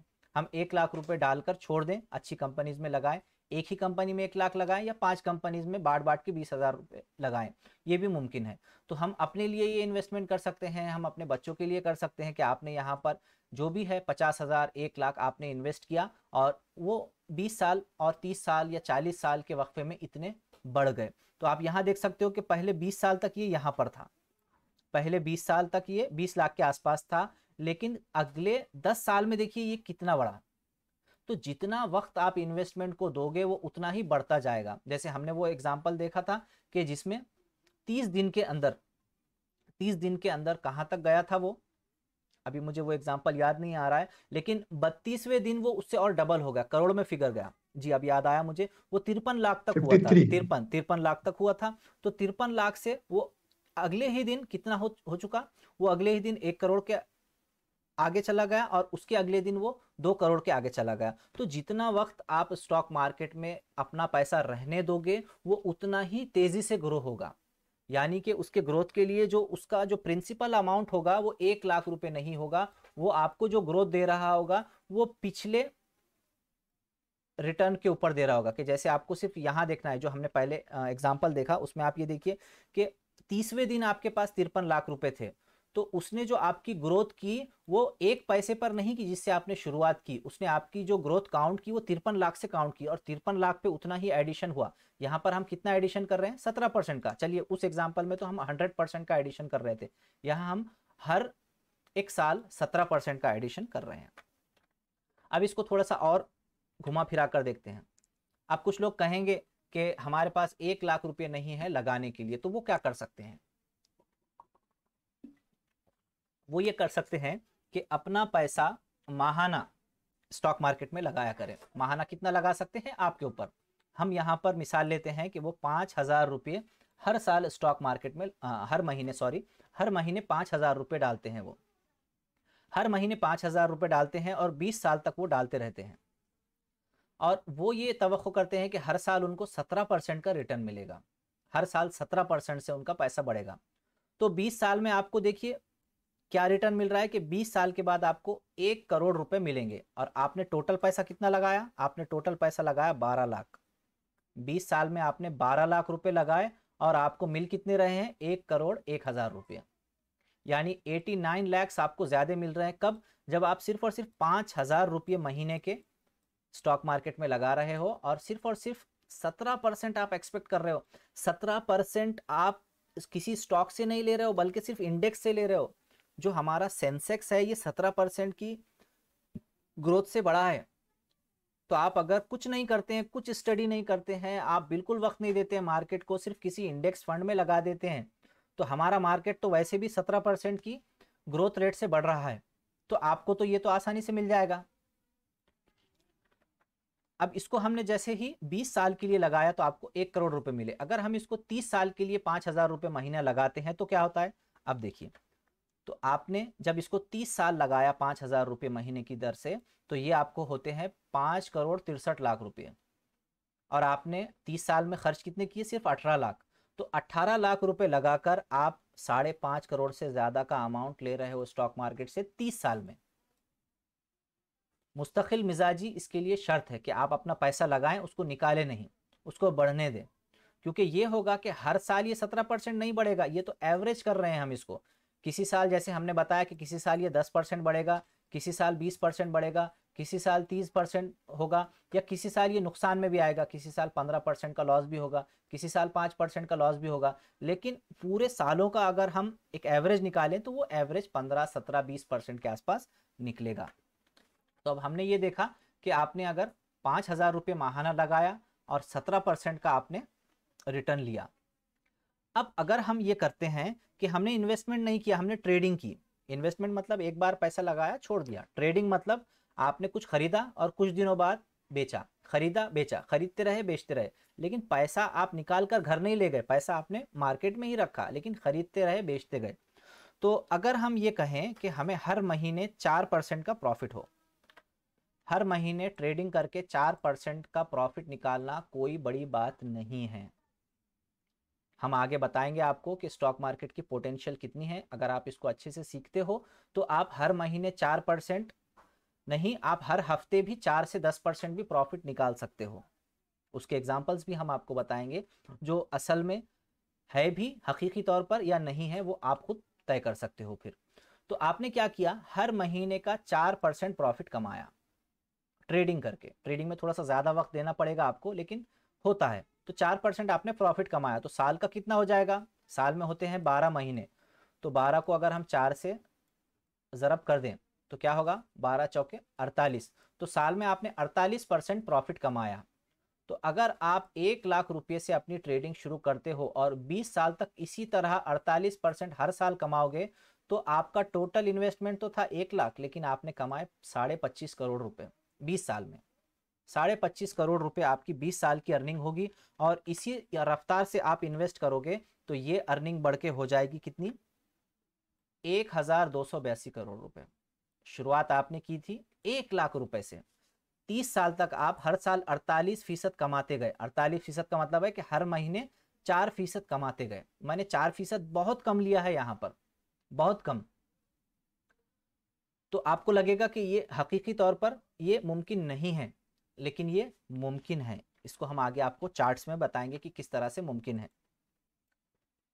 अब अगर आप खुद मालूम करना चाहें कि मैं कितना पैसा लगाऊंगा, और मेरे पास 1 लाख भी नहीं है और महीने के 5,000 भी नहीं है, मेरे पास 2,000 रुपये महीने के हैं, मैं 2,000 रुपये महीने का लगा सकता हूं, या मेरे पास 1 लाख नहीं है, मेरे पास 30,000 रुपये है लगाने के लिए। तो अगर आप खुद ये कैलकुलेशन करना चाहें तो इसके लिए हम आपको बताते हैं कि आप यहाँ पर क्या करें, आप क्रोम में जाएं, यानी कि इंटरनेट पर आ जाएं। इंटरनेट पर आकर आप यहाँ पर सर्च करें गूगल में कि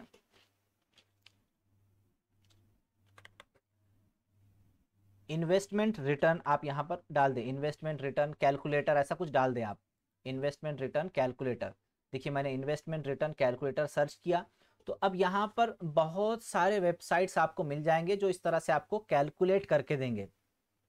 देखिए कैलकुलेटर.net है, ग्रो की वेबसाइट पर कैलकुलेटर मिल जाएगा, HDFC की वेबसाइट पर कैलकुलेटर मिल जाएगा। लेकिन एक अच्छी और आसान मैं एक वेबसाइट आपको बताता हूँ, जो यहाँ पर अभी तो नहीं आ रही है, इसको थोड़ा सर्च करता हूँ मैं। फिनोलॉजी के ऊपर आप जाइए, फिनोलॉजी के ऊपर जो इन्वेस्टमेंट ट्रैकर हैं वो बहुत अच्छे हैं। तो यहाँ पर ये जो पहला रिजल्ट आ रहा है फिनोलॉजी.in, ये वेबसाइट है, इस पर आपको जाना है। इसकी लिंक आपको ग्रुप में शेयर कर दी जाएगी ताकि आप खुद से कैलकुलेशन अपना कर सको। आपकी जो भी कंडीशन है, आपको पता है कि आप कितना पैसा लगा सकते हो। अब इस पे जाने के बाद यहाँ पर देखिए कैलकुलेटर आ गया। अगर ये पेज आपसे ना खुले, आप डायरेक्टली होम पेज पर अगर आ जाओ, तो होम पेज पर देखिए फिनोलॉजी का होम पेज मैं आपको दिखा दूं। ये देखिए ये होम पेज है, होम पेज के ऊपर कैलकुलेटर नहीं दिख रहा है, तो आपको क्या करना है, नीचे आना है, सबसे नीचे। सबसे नीचे आने के बाद यहाँ पर जो नीचे का जो बॉटम मेनू होता है, इसमें आपको कहीं पर कैलकुलेटर मिलेगा। ये यहाँ पर देखिए सबसे नीचे वाला ऑप्शन, ये वाला, यहाँ पर आपको कैलकुलेटर मिलता है। इस कैलकुलेटर को आप सेलेक्ट करें। अब देखिए सारे कैलकुलेटर आपके पास आ गए। तो एक कैलकुलेटर है लमसम अमाउंट का, यानी आप एक साथ एक बार में कितना पैसा लगाकर छोड़ना चाहते हैं, और एक कैलकुलेटर है SIP कैलकुलेटर, यानी सिस्टमेटिक इन्वेस्टमेंट प्लान, कि आप हर महीने मुस्तकिल एक रकम डालते हैं। तो दोनों हम यहाँ पर करके देखेंगे। तो लमसम कैलकुलेटर को हम यहाँ पर सेलेक्ट करते हैं। लमसम यानी एक ही बार में आप डाल रहे हो, तो एक बार में आप डाल रहे हो, तो एक बार में आप यहाँ पर जो इन्वेस्टमेंट अमाउंट है, मैं थोड़ा सा इसको जूम करके आपको दिखा देता हूँ। ये देखिए ये इन्वेस्टमेंट अमाउंट आपको यहाँ पर डालना है। मान लीजिए कि आपके पास 1 लाख रुपए नहीं है, आप सिर्फ 20,000 रुपये इन्वेस्ट कर सकते हो, आप इतना ही कर सकते हो। तो 20,000 रुपये आपने यहाँ पर टाइप किया। साल का आप कितना कमा सकते हो, हम फिर चलिए वो 17% ही लेते हैं, क्योंकि ये एक आइडियल इनकम है जो आपको स्टॉक मार्केट से मिल सकती है। 17% हमने लिया, और कितने साल के लिए रखोगे आप, आपने अगर 20 साल की उम्र में स्टॉक मार्केट में इन्वेस्टमेंट शुरू किया, तो आप ये सोचिए कि मैं 50 साल तक इसको इन्वेस्ट करूंगा और 50 साल के बाद मेरे रिटायरमेंट के लिए ये मेरे काम में आएगा। इसको हम यहाँ पर 30 साल कर देते हैं, टेन्योर यानी वक्फा, कितने वक्फे के लिए आप रखना चाहते हैं। अब इसको आप क्या करें, रन करके देखें। रन करने के बाद ये नीचे आपको बताएगा कि आपने जो 20,000 रुपये लगाए थे 30 साल के बाद वो हो चुके हैं 22 लाख रुपए। आपने सिर्फ 20,000 लगाए, लेकिन 30 साल के बाद वो 22,000 रुपए हो गए 17% की दर से। तो ये चलिए 20,000 तो आपने कम लगाए, लेकिन आपकी जितनी कैपेसिटी है उतना आपने लगाया। अब अगर इसका आप यहाँ से ड्यूरेशन बढ़ा देंगे तो ये 22 लाख का और भी बढ़ जाएगा, इन्वेस्टमेंट बढ़ाएंगे तो और भी बढ़ जाएगा। ये जो आपने रिटर्न यहाँ पर बताया है 17%, 18%, अगर आप इसको 20% कर दें तो ये और भी बढ़ जाएगा। ये हम आपको मिनिमम बता रहे हैं। आपको अभी स्टॉक्स के एग्जाम्पल जब बताएंगे ना हम, कौन सा स्टॉक्स कितना बढ़ा है, तब आपको ये यकीन होगा कि इतना पैसा स्टॉक मार्केट से बनता है। चलिए अब बैक आते हैं, अब आपको SIP वाला करके दिखाते हैं कि अगर आप माहाना 1,000, 2,000, 5,000 रुपये डालते हो तो ये SIP कैलकुलेटर सेलेक्ट कीजिए। और यहाँ पर देखिए ये मंथली और ईयरली है, यानी आप एक फिक्स्ड इनकम हर साल डाल सकते हो या हर महीने डाल सकते हो। तो आप यहाँ पर हर महीने ले लीजिए। जैसे कि आपकी जो तनख्वाह है 20,000 रुपये महीना आप कमाते हो, तो 20,000 रुपये में से आप ये तय करें कि मैं 10% अपने कमाई का हर महीने स्टॉक मार्केट में डालूंगा। 10% कितना होगा, 2,000 रुपये। तो आप 2,000 रुपये हर महीने स्टॉक मार्केट में डालते हो, और वही रिटर्न हम यहाँ पर एक्सपेक्ट करेंगे कि हमें हर साल 17% से ग्रोथ मिल सकती है। तो अब आप यहाँ पर डाल दीजिए कि आपने 30 साल के लिए पैसा लगाया और इसको एंटर कर दीजिए। तो देखिए 30 साल तक अगर आप मंथली 2,000 रुपये डालते गए तो आपने 30 साल में कितने पैसे लगाए, आपने 30 साल में लगाए 7,02,000 रुपये आपके टोटल जाते हैं, और आते कितने हैं, 2,25,00,000 रुपये आपको मिलते हैं सिर्फ और सिर्फ 2,000 रुपये महीना इन्वेस्ट करके। लेकिन ये 2,000 रुपये महीना आपने एक दिन, एक बार, दो बार, तीन बार में नहीं किया, बल्कि आप 30 साल तक, साल के 12 महीने आप 2,000 रुपये करते गए, यानी कि साल में आपने 24,000 रुपये यहाँ पर लगाए। हर साल 24,000 रुपये लगाते गए, तो टोटल आपका जो खर्च हुआ इन 30 सालों में वो हुआ 7,20,000 रुपये। हमने जो पहले एग्जाम्पल देखी थी 1 लाख की, तो 1 लाख भी लगाएंगे तो 30 साल में आपको इतने अच्छे खासे पैसे मिलेंगे। तो इस तरह से आप खुद कैलकुलेट कर सकते हो कि आपका बजट कितना है। आप एक बार में लमसम लगा सकते हो या एक बार में आप महीना महीना करके लगा सकते हो। तो अब हम क्या करेंगे, अब हम स्टॉक्स का देखेंगे कि किस स्टॉक ने कितनी रिटर्न दी है, ताकि आपको ये एतबार हो जाए कि स्टॉक मार्केट से इतने पैसे बनते हैं। तो चलिए अब मैं क्या करता हूं, अब मैं हमारे स्टॉक्स के एग्जांपल पे आ जाता हूं। सबसे पहले हमारा जो निफ्टी इंडेक्स है, जिसको हम मार्केट कहते हैं उमूमी तौर पर, आपने इंटरनेट पर, व्हाट्सएप पर और फेसबुक पर बहुत सारे ऐसे मैसेजेस देखे होंगे कि आप 40 साल पहले आपने विप्रो में 1 रुपया लगाया होता तो आज उसके 1 करोड़ हो गए होते। आपने इन्फोसिस में आपने 35 साल पहले इतना पैसा लगाया होता तो आज उसके इतने लाख, इतने करोड़ रुपए हो गए होते। तो वो मिसालें बहुत पुरानी हैं, 30 साल, 40 साल, 50 साल पहले की मिसालें हैं। उस वक्त ना हम थे, ना हम 40-50 साल का इंतजार कर सकते हैं रिटर्न लेने के लिए। हम क्या करेंगे, 20 साल के अंदर के एग्जाम्पल देखेंगे। तो 20 साल तो आपने, हमने सबने देखे हैं। हमारी उम्र 20 साल ऐसी ही निकल गई और अभी तक हमने कोई इन्वेस्टमेंट नहीं किया। और अगर हम आपको एक सवाल करें कि क्या आप 1,000-2,000 रुपये स्टॉक मार्केट में नहीं लगा सकते, तो हम, हर कोई लगा सकता है। अगर उतनी सेविंग हमारी नहीं होती है तो आप ये बताइए कि अगर हम EMI पर कुछ चीज़ खरीदते हैं, कोई मोबाइल खरीदते हैं, कोई फ्रिज खरीदते हैं, तो हर महीने हम क्या करते हैं, उसके लिए पैसे किसी तरह से अरेंज कर लेते हैं, किसी तरह से वो EMI भरने के लिए हम इंतज़ाम कर ही लेते हैं। तो आप ऐसा समझिए कि ये स्टॉक मार्केट की भी EMI आपको देनी है। तो एक फिक्स अमाउंट आप तय कर लें कि मुझे स्टॉक मार्केट के लिए महीने के 2-3 हज़ार रुपये निकालने हैं। किसी भी हालत में आप कम से कम 500 रुपये तो निकाल सकते हैं। अभी जो हमने आपको कैलकुलेटर दिखाया, उस कैलकुलेटर पे जाके आप वहां ये भी चेक कर सकते हो कि मैं अगर 500 रुपये लगाऊं तो कितने होंगे 20 साल में या 30 साल में। तो आप 500 रुपये करके भी लगा सकते हो, ज़रूरी नहीं है कि हज़ारों लाखों रुपए में भी आप लगाएं। तो कल बहुत सारे लोगों ने पूछा था कि कितना पैसा लगाना होता है, तो इतना पैसा लगाना होता है। 500 से भी शुरू कर सकते हो, 2,000 से भी कर सकते हो, 1 लाख से भी कर सकते हो। करना ज़रूरी है, नहीं करेंगे तो कुछ नहीं होगा, वही महंगाई की मार पड़ेगी और वही हमारी जो तकलीफ़ें हैं वो कंटिन्यू चलती रहेंगी। चलिए इधर आ जाते हैं कि जो निफ्टी की जो ग्रोथ है, अगर हम 20 साल पहले देखें तो अक्टूबर 2002 में अक्टूबर 2002 में निफ्टी कहां पर था? 951 रुपए पर था। और आज वो कहां पर पहुंचा? 18,758 पर पहुंचा। कहां से? 900 रुपए से लेके 1800 तक का उसने सफर तय किया इन 20 सालों में। नवंबर 2022 में इसने ये हाई लगाया। तो ये जो रिटर्न है, ये कितना रिटर्न है? ये 1700% रिटर्न उसने दिया। ये चार्ट आपके सामने है, ये चार्ट आप देख सकते हो 20 साल में इसकी ग्रोथ किस तरह से हुई है। जो लोग अभी भी डाउट कर रहे हैं कि क्या इतना रिटर्न पॉसिबल है, तो ये मैं आपको सबसे पहले निफ्टी का ही रिटर्न बताता हूं कि आप अगर कोई मेहनत नहीं करें, किसी इंडेक्स फंड में पैसे लगा दें कि वो बस इंडेक्स में ही अपना पैसा लगा रहा है। अब शरई नुक्ते नज़र से इंडेक्स में पैसा लगाना कैसा है, जायज़ है, नहीं है, वो आपको मुफ्ती साहब बताएंगे कल के सेशन में। लेकिन अगर इसको हम एक मिसाल के तौर पर देखें तो इंडेक्स में भी आप अगर पैसा लगाते हैं तो देखिए 900 रुपये से 1800 रुपये तक पहुंचा है ये 20 साल में। यानी कि 1700% ये बढ़ा है पिछले 20 साल में। हम 20 साल का ही एग्जाम्पल लेंगे, हम 40-50 साल पीछे नहीं जाएंगे। अब इसको अगर हम साल की दर अगर माने तो हर साल ये लगभग CAGR इसका आया है 16%। हमने 17% से हर चीज़ को काउंट किया, क्योंकि हमारा जो दूसरा इंडेक्स है ना सेंसेक्स, तो सेंसेक्स का जो CAGR है एवरेज 42 साल का जो अब तक का है सेंसेक्स का, वो है 17% के लगभग वो आता है। तो इसीलिए हमने 17% का एग्जाम्पल अपने कैलकुलेशन में देखा।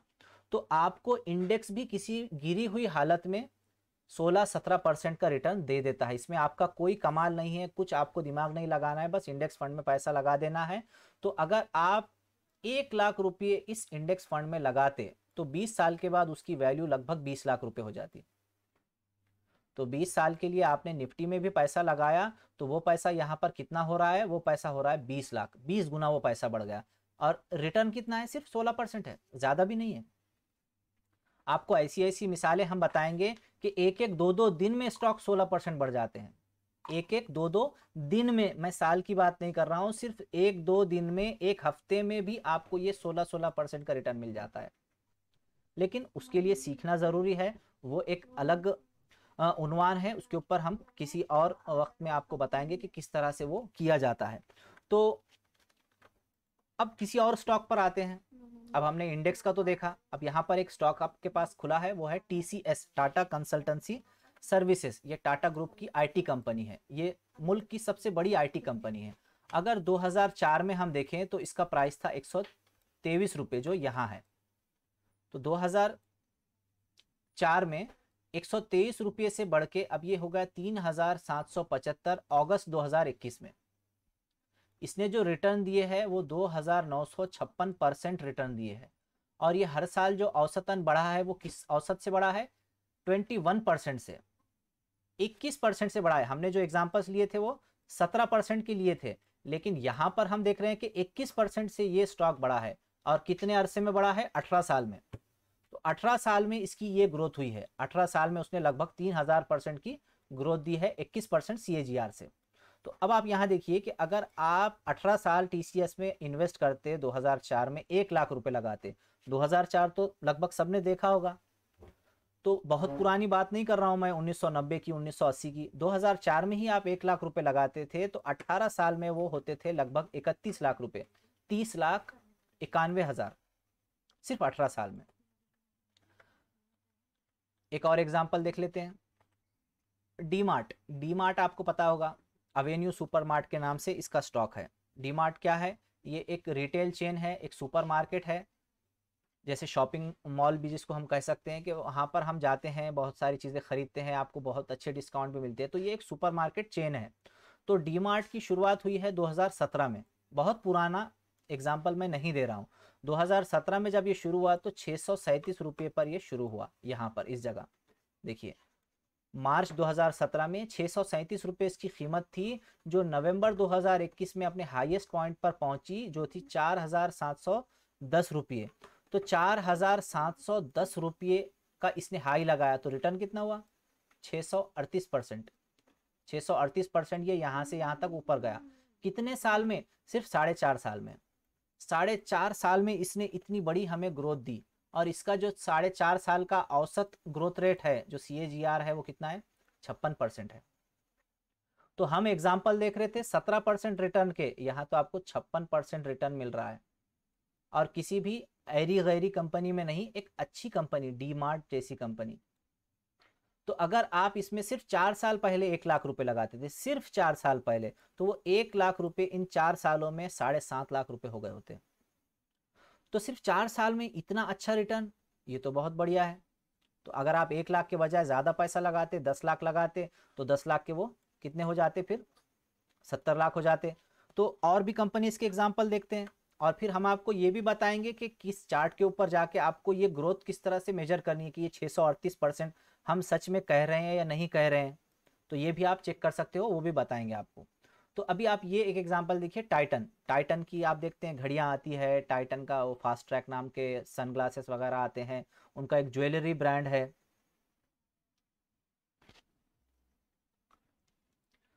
तो इसकी जो जर्नी है, इसका जो सफ़र है, आप देखिए कि इसने शुरुआत की 3 रुपए 2 पैसे से। किस वक्त में? जनवरी 2003 में। अगर जनवरी 2003 यहाँ कहीं होगा, देखिए यहाँ पर होगा। जनवरी 2003 में ये स्टॉक था 3 रुपए 20 पैसे का। तो अक्टूबर 2020 तक ये स्टॉक हो गया 2771 रुपये।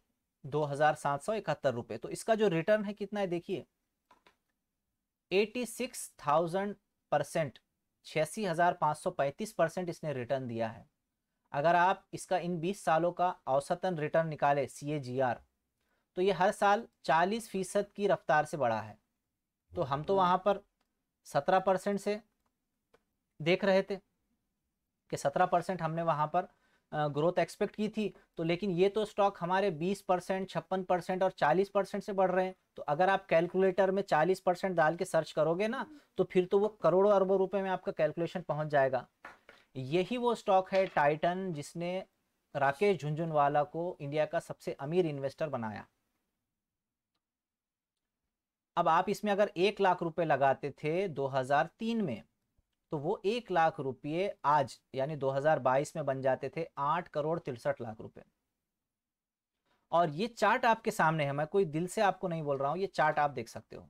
और इसने देखिए हर साल 40% की ग्रोथ नहीं की है, किसी साल बढ़ा है, किसी साल गिरा है। आप यहाँ देख सकते हैं, यहाँ गिरा है, यहाँ गिरा है, यहाँ गिरा है, और ये छोटे छोटे जो आपको ड्रॉप दिख रहे हैं, ये भी स्टॉक गिरा है। लेकिन ज़्यादातर उसकी जो है ग्रोथ ही हुई है, वो ऊपर ही गया है। तो ये जो 40% है, ये हर साल 40 नहीं मिलते हैं आपको, किसी साल 20 मिलेंगे, किसी साल 25 मिलेंगे, किसी साल 30 मिलेंगे, किसी साल 50 भी मिल जाएंगे, किसी साल ये लॉस में भी रहेगा, इस तरह से। लेकिन इन सारे सालों में, जैसे कि हमने बोला ना कि इन्वेस्टमेंट करनी है, तो आपको 20 साल 30 साल का एक व्यू लेकर चलना है। 10 साल से तो नीचे करना ही नहीं है इन्वेस्टमेंट। हाँ, अलबत्ता आप ट्रेडिंग कर सकते हो, ट्रेडिंग से आप इतनी ही तेज़ी से पैसा कमा सकते हो। एक और एग्जाम्पल देख लेते हैं, एशियन पेंट्स। एशियन पेंट्स का जो सफ़र है 2003 में कहाँ से शुरू हुआ? 2003 में उसका सफ़र शुरू हुआ देखिए 32 रुपये से, और वो पहुँच गया 3,382 रुपये पर दिसंबर 2021 में। इसने जो टोटल रिटर्न दिया है वो 10,000% से ज़्यादा का दिया है, और हर साल ये उमूमन 27% से ज़्यादा बढ़ा है, और इसने 19 साल में ये रिटर्न दिया है। तो आप देख सकते हो कि अगर 1 लाख रुपए हम एशियन पेंट्स में लगाते थे, तो 19 साल में वो 1,37,000 रुपये होते। तो बुरा तो नहीं है। और ये आपको हम अच्छी कंपनीज का ही रिकॉर्ड बता रहे हैं। ऐसी कितनी ही कंपनीज हैं, छोटी कंपनीज, जो ये रिटर्न 20-20 साल में दे रहे हैं ना, तो वो रिटर्न वो 1-1 साल में दे रहे हैं सिर्फ। जितना रिटर्न ये बड़ी कंपनीज जो निफ्टी 50 की कंपनीज हैं ज़्यादातर, ये 20-20 साल में जितना रिटर्न दे रहे हैं ना, कुछ कंपनीज ऐसे भी हैं जो 1-1 साल में, 2-2 साल में इतना रिटर्न आपको दे रहे हैं। तो हम उनके एग्जाम्पल्स यहाँ पर आपको नहीं दिखा रहे हैं, क्योंकि आपको वो यकीन नहीं आएगा कि इतना भी रिटर्न मिल सकता है क्या। तो ये सारे मशहूर कंपनीज हैं जो हम आपको बता रहे हैं। ये पीडीलाइट कंपनी फेविकॉल बनाने वाली कंपनी है। 12 रुपये इसका रेट था जनवरी 2003 में, यहाँ पर कहीं पर देखिए, यहाँ पर कहीं। और पहले देखिए 10 साल तो इसके अंदर कुछ ज़्यादा मूवमेंट ही नहीं थी, जैसे कि हमने वो एग्जाम्पल देखा ना, वो 1 पैसे से लेके 5 रुपए तक 10 दिन में पहुंचा। लेकिन उसके बाद उसकी स्पीड बढ़ी। तो देखिए ये सारे चार्ट जो है वो आपको उसी तरह दिखेंगे कि पहले 10 साल कोई स्पीड नहीं होती है, उसके बाद स्पीड बढ़ जाती है। तो ये 12 रुपए से चला तो 2748 रुपए तक बढ़ा दिसंबर 2021 में, यहाँ पर देखिए। तो इसने 22,000% यहाँ पर रिटर्न दिया है। तो एवरेज अगर हम निकाले इसका हर साल का, तो 33% की रफ्तार से ये 19 साल में इतना बड़ा है। तो 19 साल अगर आप इसमें 1 लाख रुपया लगाते तो वो 2.25 करोड़ रुपए होते पीडीलाइट के अंदर।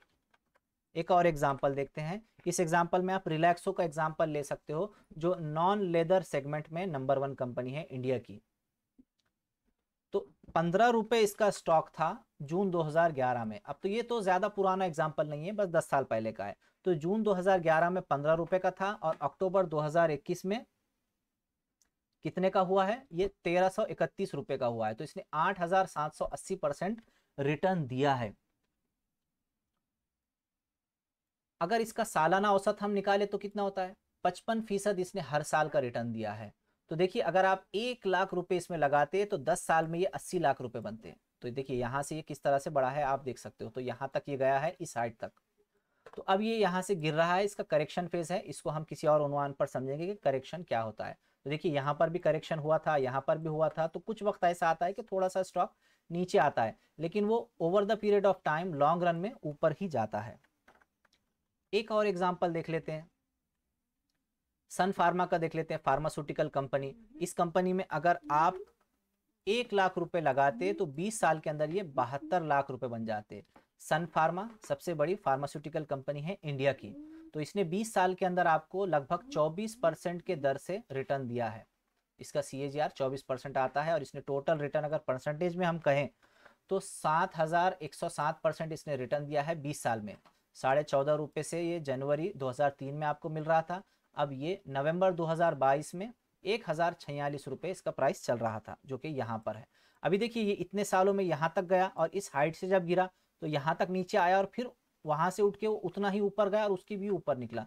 तो ये जो करेक्शन था, तो करेक्शन होते हैं, और ये करेक्शन कुछ वक्त के लिए होते हैं, लेकिन लॉन्ग रन में ये स्टॉक ऊपर ही जाता है, क्योंकि वो कंपनी अच्छा परफॉर्म कर रही है। तो ये तो आपने देखे अलग अलग एग्जाम्पल्स जो हमने स्लाइड में आपको बताए। तो अब हम आपको क्या करते हैं कि ये एक तरीका बताते हैं कि जिसके ज़रिए से आप खुद देख सकें कि चार्ट के ऊपर आप जाएं, कोई भी चार्ट आप वहां पर खोलें, और चार्ट खोलकर आप खुद पता लगाएं कि किस तरह से आप कितना % किसी स्टॉक ने रिटर्न दिया है, वो आप खुद अपनी आंखों से देख लें। तो अब हम यहाँ क्या करते हैं, एक वेबसाइट है tradingview.com की। tradingview.com दुनिया में सबसे ज़्यादा इस्तेमाल की जाती है चार्ट्स देखने के लिए। अब मैंने tradingview.com यहाँ पर खोल दिया।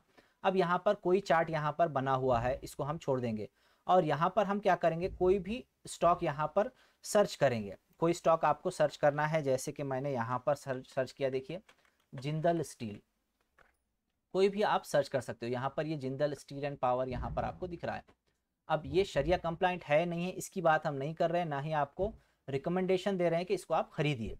अब इसका हमने चार्ट यहाँ पर ओपन कर दिया। अब ये यहाँ पर तो इस तरह से दिख रहा है, इसको मैं लाइन चार्ट में कन्वर्ट करता हूँ, आपको आसानी से समझ में आएगा। अब इसको बड़े टाइम फ्रेम में ले जाते हैं, मंथली, यानी हर महीने का ये आपको रिकॉर्ड दिख रहा है।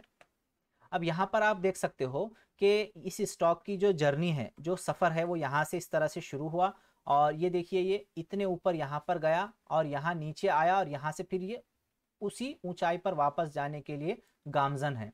तो अगर आपको ये देखना है कि इसने परसेंटेज वाइज कितना रिटर्न दिया है, तो आप क्या करोगे, यहाँ पर सबसे पहले आओगे, ये चेक कर लोगे कि यहाँ उसकी प्राइस कितनी थी। यहाँ पर सन 2000 में आप देखिए कि वो 3 रुपये 25 पैसे में मिल रहा था। आप यहाँ पर देखिए, ये प्राइस स्केल है, यहाँ पर आपको प्राइस दिखेगी, और ये यहाँ पर आपको ड्यूरेशन दिखेगा, वक्त दिखेगा कि सन 2000, सन 2002, सन 2004, इस तरह से नीचे आपको वक्त दिखेगा, और यहाँ स्टॉक की आपको प्राइस दिखेगी राइट साइड में। तो अब आप ये देखिए कि यहाँ पर 2001 में कितने का था, वो 3 रुपये 85 पैसे का था। 2001 में सिर्फ 3 रुपये 85, लगभग 4 रुपये का था 2001 में। और 2010 में सिर्फ 10 साल के अंदर वो कितने का हो गया, 741 रुपये का। तो 3 रुपए से लेके 741 रुपए तक ये स्टॉक बढ़ा है। अभी कितने % बढ़ा ये देखने के लिए आप क्या करोगे, ये देखने के लिए यहाँ पर एक आपको एक स्केल मिलता है, एक रूलर मिलता है, जिससे कि आप परसेंटेज वाइज ग्रोथ आप किसी स्टॉक की नाप सकते हो। तो आप क्या करें, इसको यहाँ से सेलेक्ट कर लें, ये मैंने सेलेक्ट किया, और जहाँ से आपको ये नापना है कि इसने कितना % रिटर्न दिया है, आप सिर्फ यहाँ पर क्लिक करोगे, और उसको यहाँ तक ले जाओगे। इस जगह पर आपने ले गया, देखिए यहाँ पर। अब ये देखिए 28,275% ये स्टॉक बढ़ा है, 28,275 275। अब ये कितना होता है, आप देखिए कि आपका जो स्टॉक है वो कितना बड़ा होता। अगर आपने यहाँ 1 लाख रुपया लगाया होता तो वो आज यहाँ पर कितना हो गया होता, आप अंदाजा नहीं लगा सकते, इतना बड़ा ये फिगर होता है। ये 2000% नहीं है, ये 28,000% है। तो आप किसी भी स्टॉक का इस तरह से मेजर कर सकते हो। जो स्टॉक्स हमने भी एग्जांपल्स में बताए थे वो भी आप यहाँ पर आके देख सकते हो। तो ये है स्टॉक मार्केट की पोटेंशियल। एक तो आप इसको बतौर लॉन्ग टर्म इन्वेस्टमेंट भी कर सकते हो, आप इसको बतौर शॉर्ट टर्म के लिए भी इन्वेस्ट कर सकते हो, ट्रेडिंग कर सकते हो, आपको जैसे मुनासिब लगे। आपके पास जितना पैसा हो, जितना वक्त हो, आप इसमें लगाइए, कुछ ना कुछ इसमें वक्त लगाइए। और फिर रही बात इसकी शरिया कंप्लाइंट की कि हलाल है हराम है, वो सब कल के सेशन में देखेंगे। अगर कुछ मुफ्ती साहब अब इस पे रोशनी डालना चाहें तो मुफ्ती साहब से गुजारिश करूंगा कि वो कुछ अपने ख्यालात का इजहार यहाँ पर करें, और मैं यहाँ पर अभी अपनी बात को ख़त्म करता हूँ। अस्सलाम वालेकुम मुफ्ती साहब जी, सुन रहे हैं? वालेकुम सलाम वरहमतुल्लाहि वबरकातुहू। जी माशाअल्लाह, आज की क्लास तो ऐसी रही कि ऐसा लग रहा है कि हमने मतलब माशी दुनिया के अंदर कदम रखा ही नहीं, और अब तक की जितनी जिंदगी गुजर गई बस वो कमाने और खाने में निकल गई। हमने ये महसूस किया, अगर आज से तकरीबन 10 साल पहले भी अगर हमने कुछ सेविंग शुरू कर दी होती, सेविंग का मतलब स्टॉक मार्केट में अगर थोड़ा थोड़ा डालना शुरू कर दिया होता, तो शायद एक बहुत अच्छी रकम हमारे हाथ को होती। और ये बात सिर्फ मैं ही महसूस नहीं कर रहा हूँ, मैं समझता हूँ कि जितने भी हजरात सुन रहे हैं, तो इन सारे हजरात ने इस बात को बहुत बेहतर महसूस किया होगा। और बहुत सारे साथी इसमें से पूछ रहे हैं कि हम शेयर मार्केट में किस तरह से इंटर कर सकते हैं और नहीं कर सकते हैं। कुछ हजरात वगैरह ये कर रहे हैं कि नहीं, वो डबल करना या 5% या 4% फायदा उठाना बहुत मुमकिन नहीं है। जबकि मैं बहुत पुराना ट्रेडर नहीं हूँ, फिर भी अल्लाह के शुक्र से, अल्लाह के फजल से तकरीबन 5 से 7%, 4% तो हम लोग खुद अल्हम्दुलिल्लाह बहुत आसानी के साथ निकाल लेते हैं, अगर थोड़ा सा वक्त देते हैं तो अभी बहुत रिसेंटली अभी हमारा एक स्टॉक था, मैं किसी वजह से उसको नहीं देख सका था, वो नीचे चला गया था और वो 28% का मुझे लॉस शो कर रहा था, जिसकी वजह से तकरीबन 40,000 के आसपास मुझे लॉस आ रहा था उसके अंदर। और वो जो बढ़ा तो सिर्फ और सिर्फ 6 दिन के अंदर अंदर उसने मेरे सारे के सारे पैसे बराबर कर दिया अल्हम्दुलिल्लाह। तो अल्लाह का लाख लाख शुक्र है, मेरे पैसे निकल गए। तो वो कहना ये चाह रहा था कि ऐसा नहीं है कि ये स्टॉक मार्केट फायदा नहीं देता है, यकीनन देता है। और आज की जो मिसालें आपने पेश की हैं, अल्हम्दुलिल्लाह उससे सारे लोगों को ये बात समझ में आई होगी कि अगर वो मतलब एक कंटिन्यू ट्रेडर बनना चाहते हैं, फुल टाइम ट्रेडर बनना चाहते हैं, टाइम देकर ट्रेडर बनना चाहते हैं, तो वो अल्हम्दुलिल्लाह हर महीना कुछ ना कुछ जरूर फायदा उठा सकते हैं। जितनी रकम वो लगाएंगे उतना फायदा उठा सकते हैं। और अगर टाइम नहीं भी दे सकते हैं, तो ऐसी सूरत में अगर हर महीना या हर साल या हर 6 महीने पर या हर 3 महीने पर एक मखसूस रकम अगर वो निकालते हैं, उसमें डालते रहते हैं, तो उनके लिए थोड़े दिनों के बाद एक बहुत बड़ा सहारा बन जाता है फाइनेंशियल तौर पर। तो बहुत खुशी हुई आज के क्लास से, खास तौर से बहुत अच्छा लगा। मैं उम्मीद करता हूँ कि सारे लोगों के लिए यूजफुल और फायदेमंद रहा होगा। इंशाल्लाह कल हम इन सारी चीज़ों पे, मैंने जैसे कहा था शुरू में ही, कि सर ने जो 2 दिन की क्लास ली है उस पर एक मोटी बात हम 15 से 20 मिनट के अंदर उसको रिवाइज करेंगे। और फिर शरई तौर पर, जैसे कुछ साथी ने इसके अंदर लिखा है कि इंडेक्स वगैरह के अंदर पैसा डालना दुरुस्त है नहीं है, तो वो हलाल और हराम की जो भी शक्लें बनती है उस पर इंशाल्लाह हम कल बातचीत करेंगे। और फिर आप किस तरीके से इस लाइन में दाखिल हो सकते हैं और कैसे इसके नशेबो फराज को समझ सकते हैं, इंशाल्लाह हम उस पर भी थोड़ी बात करेंगे। मैंने पहले ही दिन लिखा था कि 3 दिन की क्लास में कोई भी आदमी ट्रेडर नहीं बन जाता, और ट्रेडर बनना ये मुमकिन भी नहीं है, ना कोई किसी को सिखा सकता है और न ही कोई सीख सकता है। असबाब की दुनिया में ये चीज मुमकिन नहीं है, इल्ला ये कि अल्लाह तबारक व तआला किसी को अपनी तरफ से इल्म अता फरमा दे, तो एक अलग शय है। तो असबाब की दुनिया में इसको सीखने के लिए कम से कम जो वक्त लगेगा वो 3 महीने से ज्यादा का वक्त लगेगा, अगर आप एक धुन के साथ सीखते हैं तो वो कैसे होगा? 3 महीने का वक्त अब किस तरह से ले सकते हैं, कैसे कर सकते हैं, सारी चीजों की जानकारी कोई भी वक्त आदमी किस तरीके से दे सकता है, इंशाल्लाह हम उस पर कल बातचीत करेंगे। और हलाल और हराम पर भी, और कल और आज की जो क्लास हुई है उस पर एक मोटा फोकस हम इंशाल्लाह कल डालेंगे। उम्मीद करता हूँ कि सारे साथियों के लिए यूजफुल और फायदेमंद रहा होगा।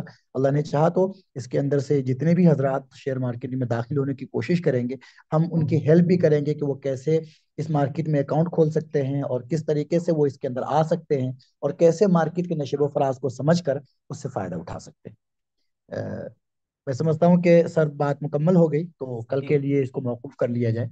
जी इंशाल्लाह मुनासिब रहेगा, तो हम चलिए, इंशाल्लाह जजाकुम कल अल्लाह मिलते हसन हैं। जजा। बहुत शुक्रिया अस्सलाम तमाम लोगों का, और वालेकुम खास तौर से आपका रहमतुल्लाह। बहुत बहुत शुक्रिया कि आपने इतना सारा वक्त दिया। अल्लाह तबारक व जी तआला बेहतरीन बदलाता फरमाए। आमीन। जजाकल्लाह। अस्सलाम वालेकुम।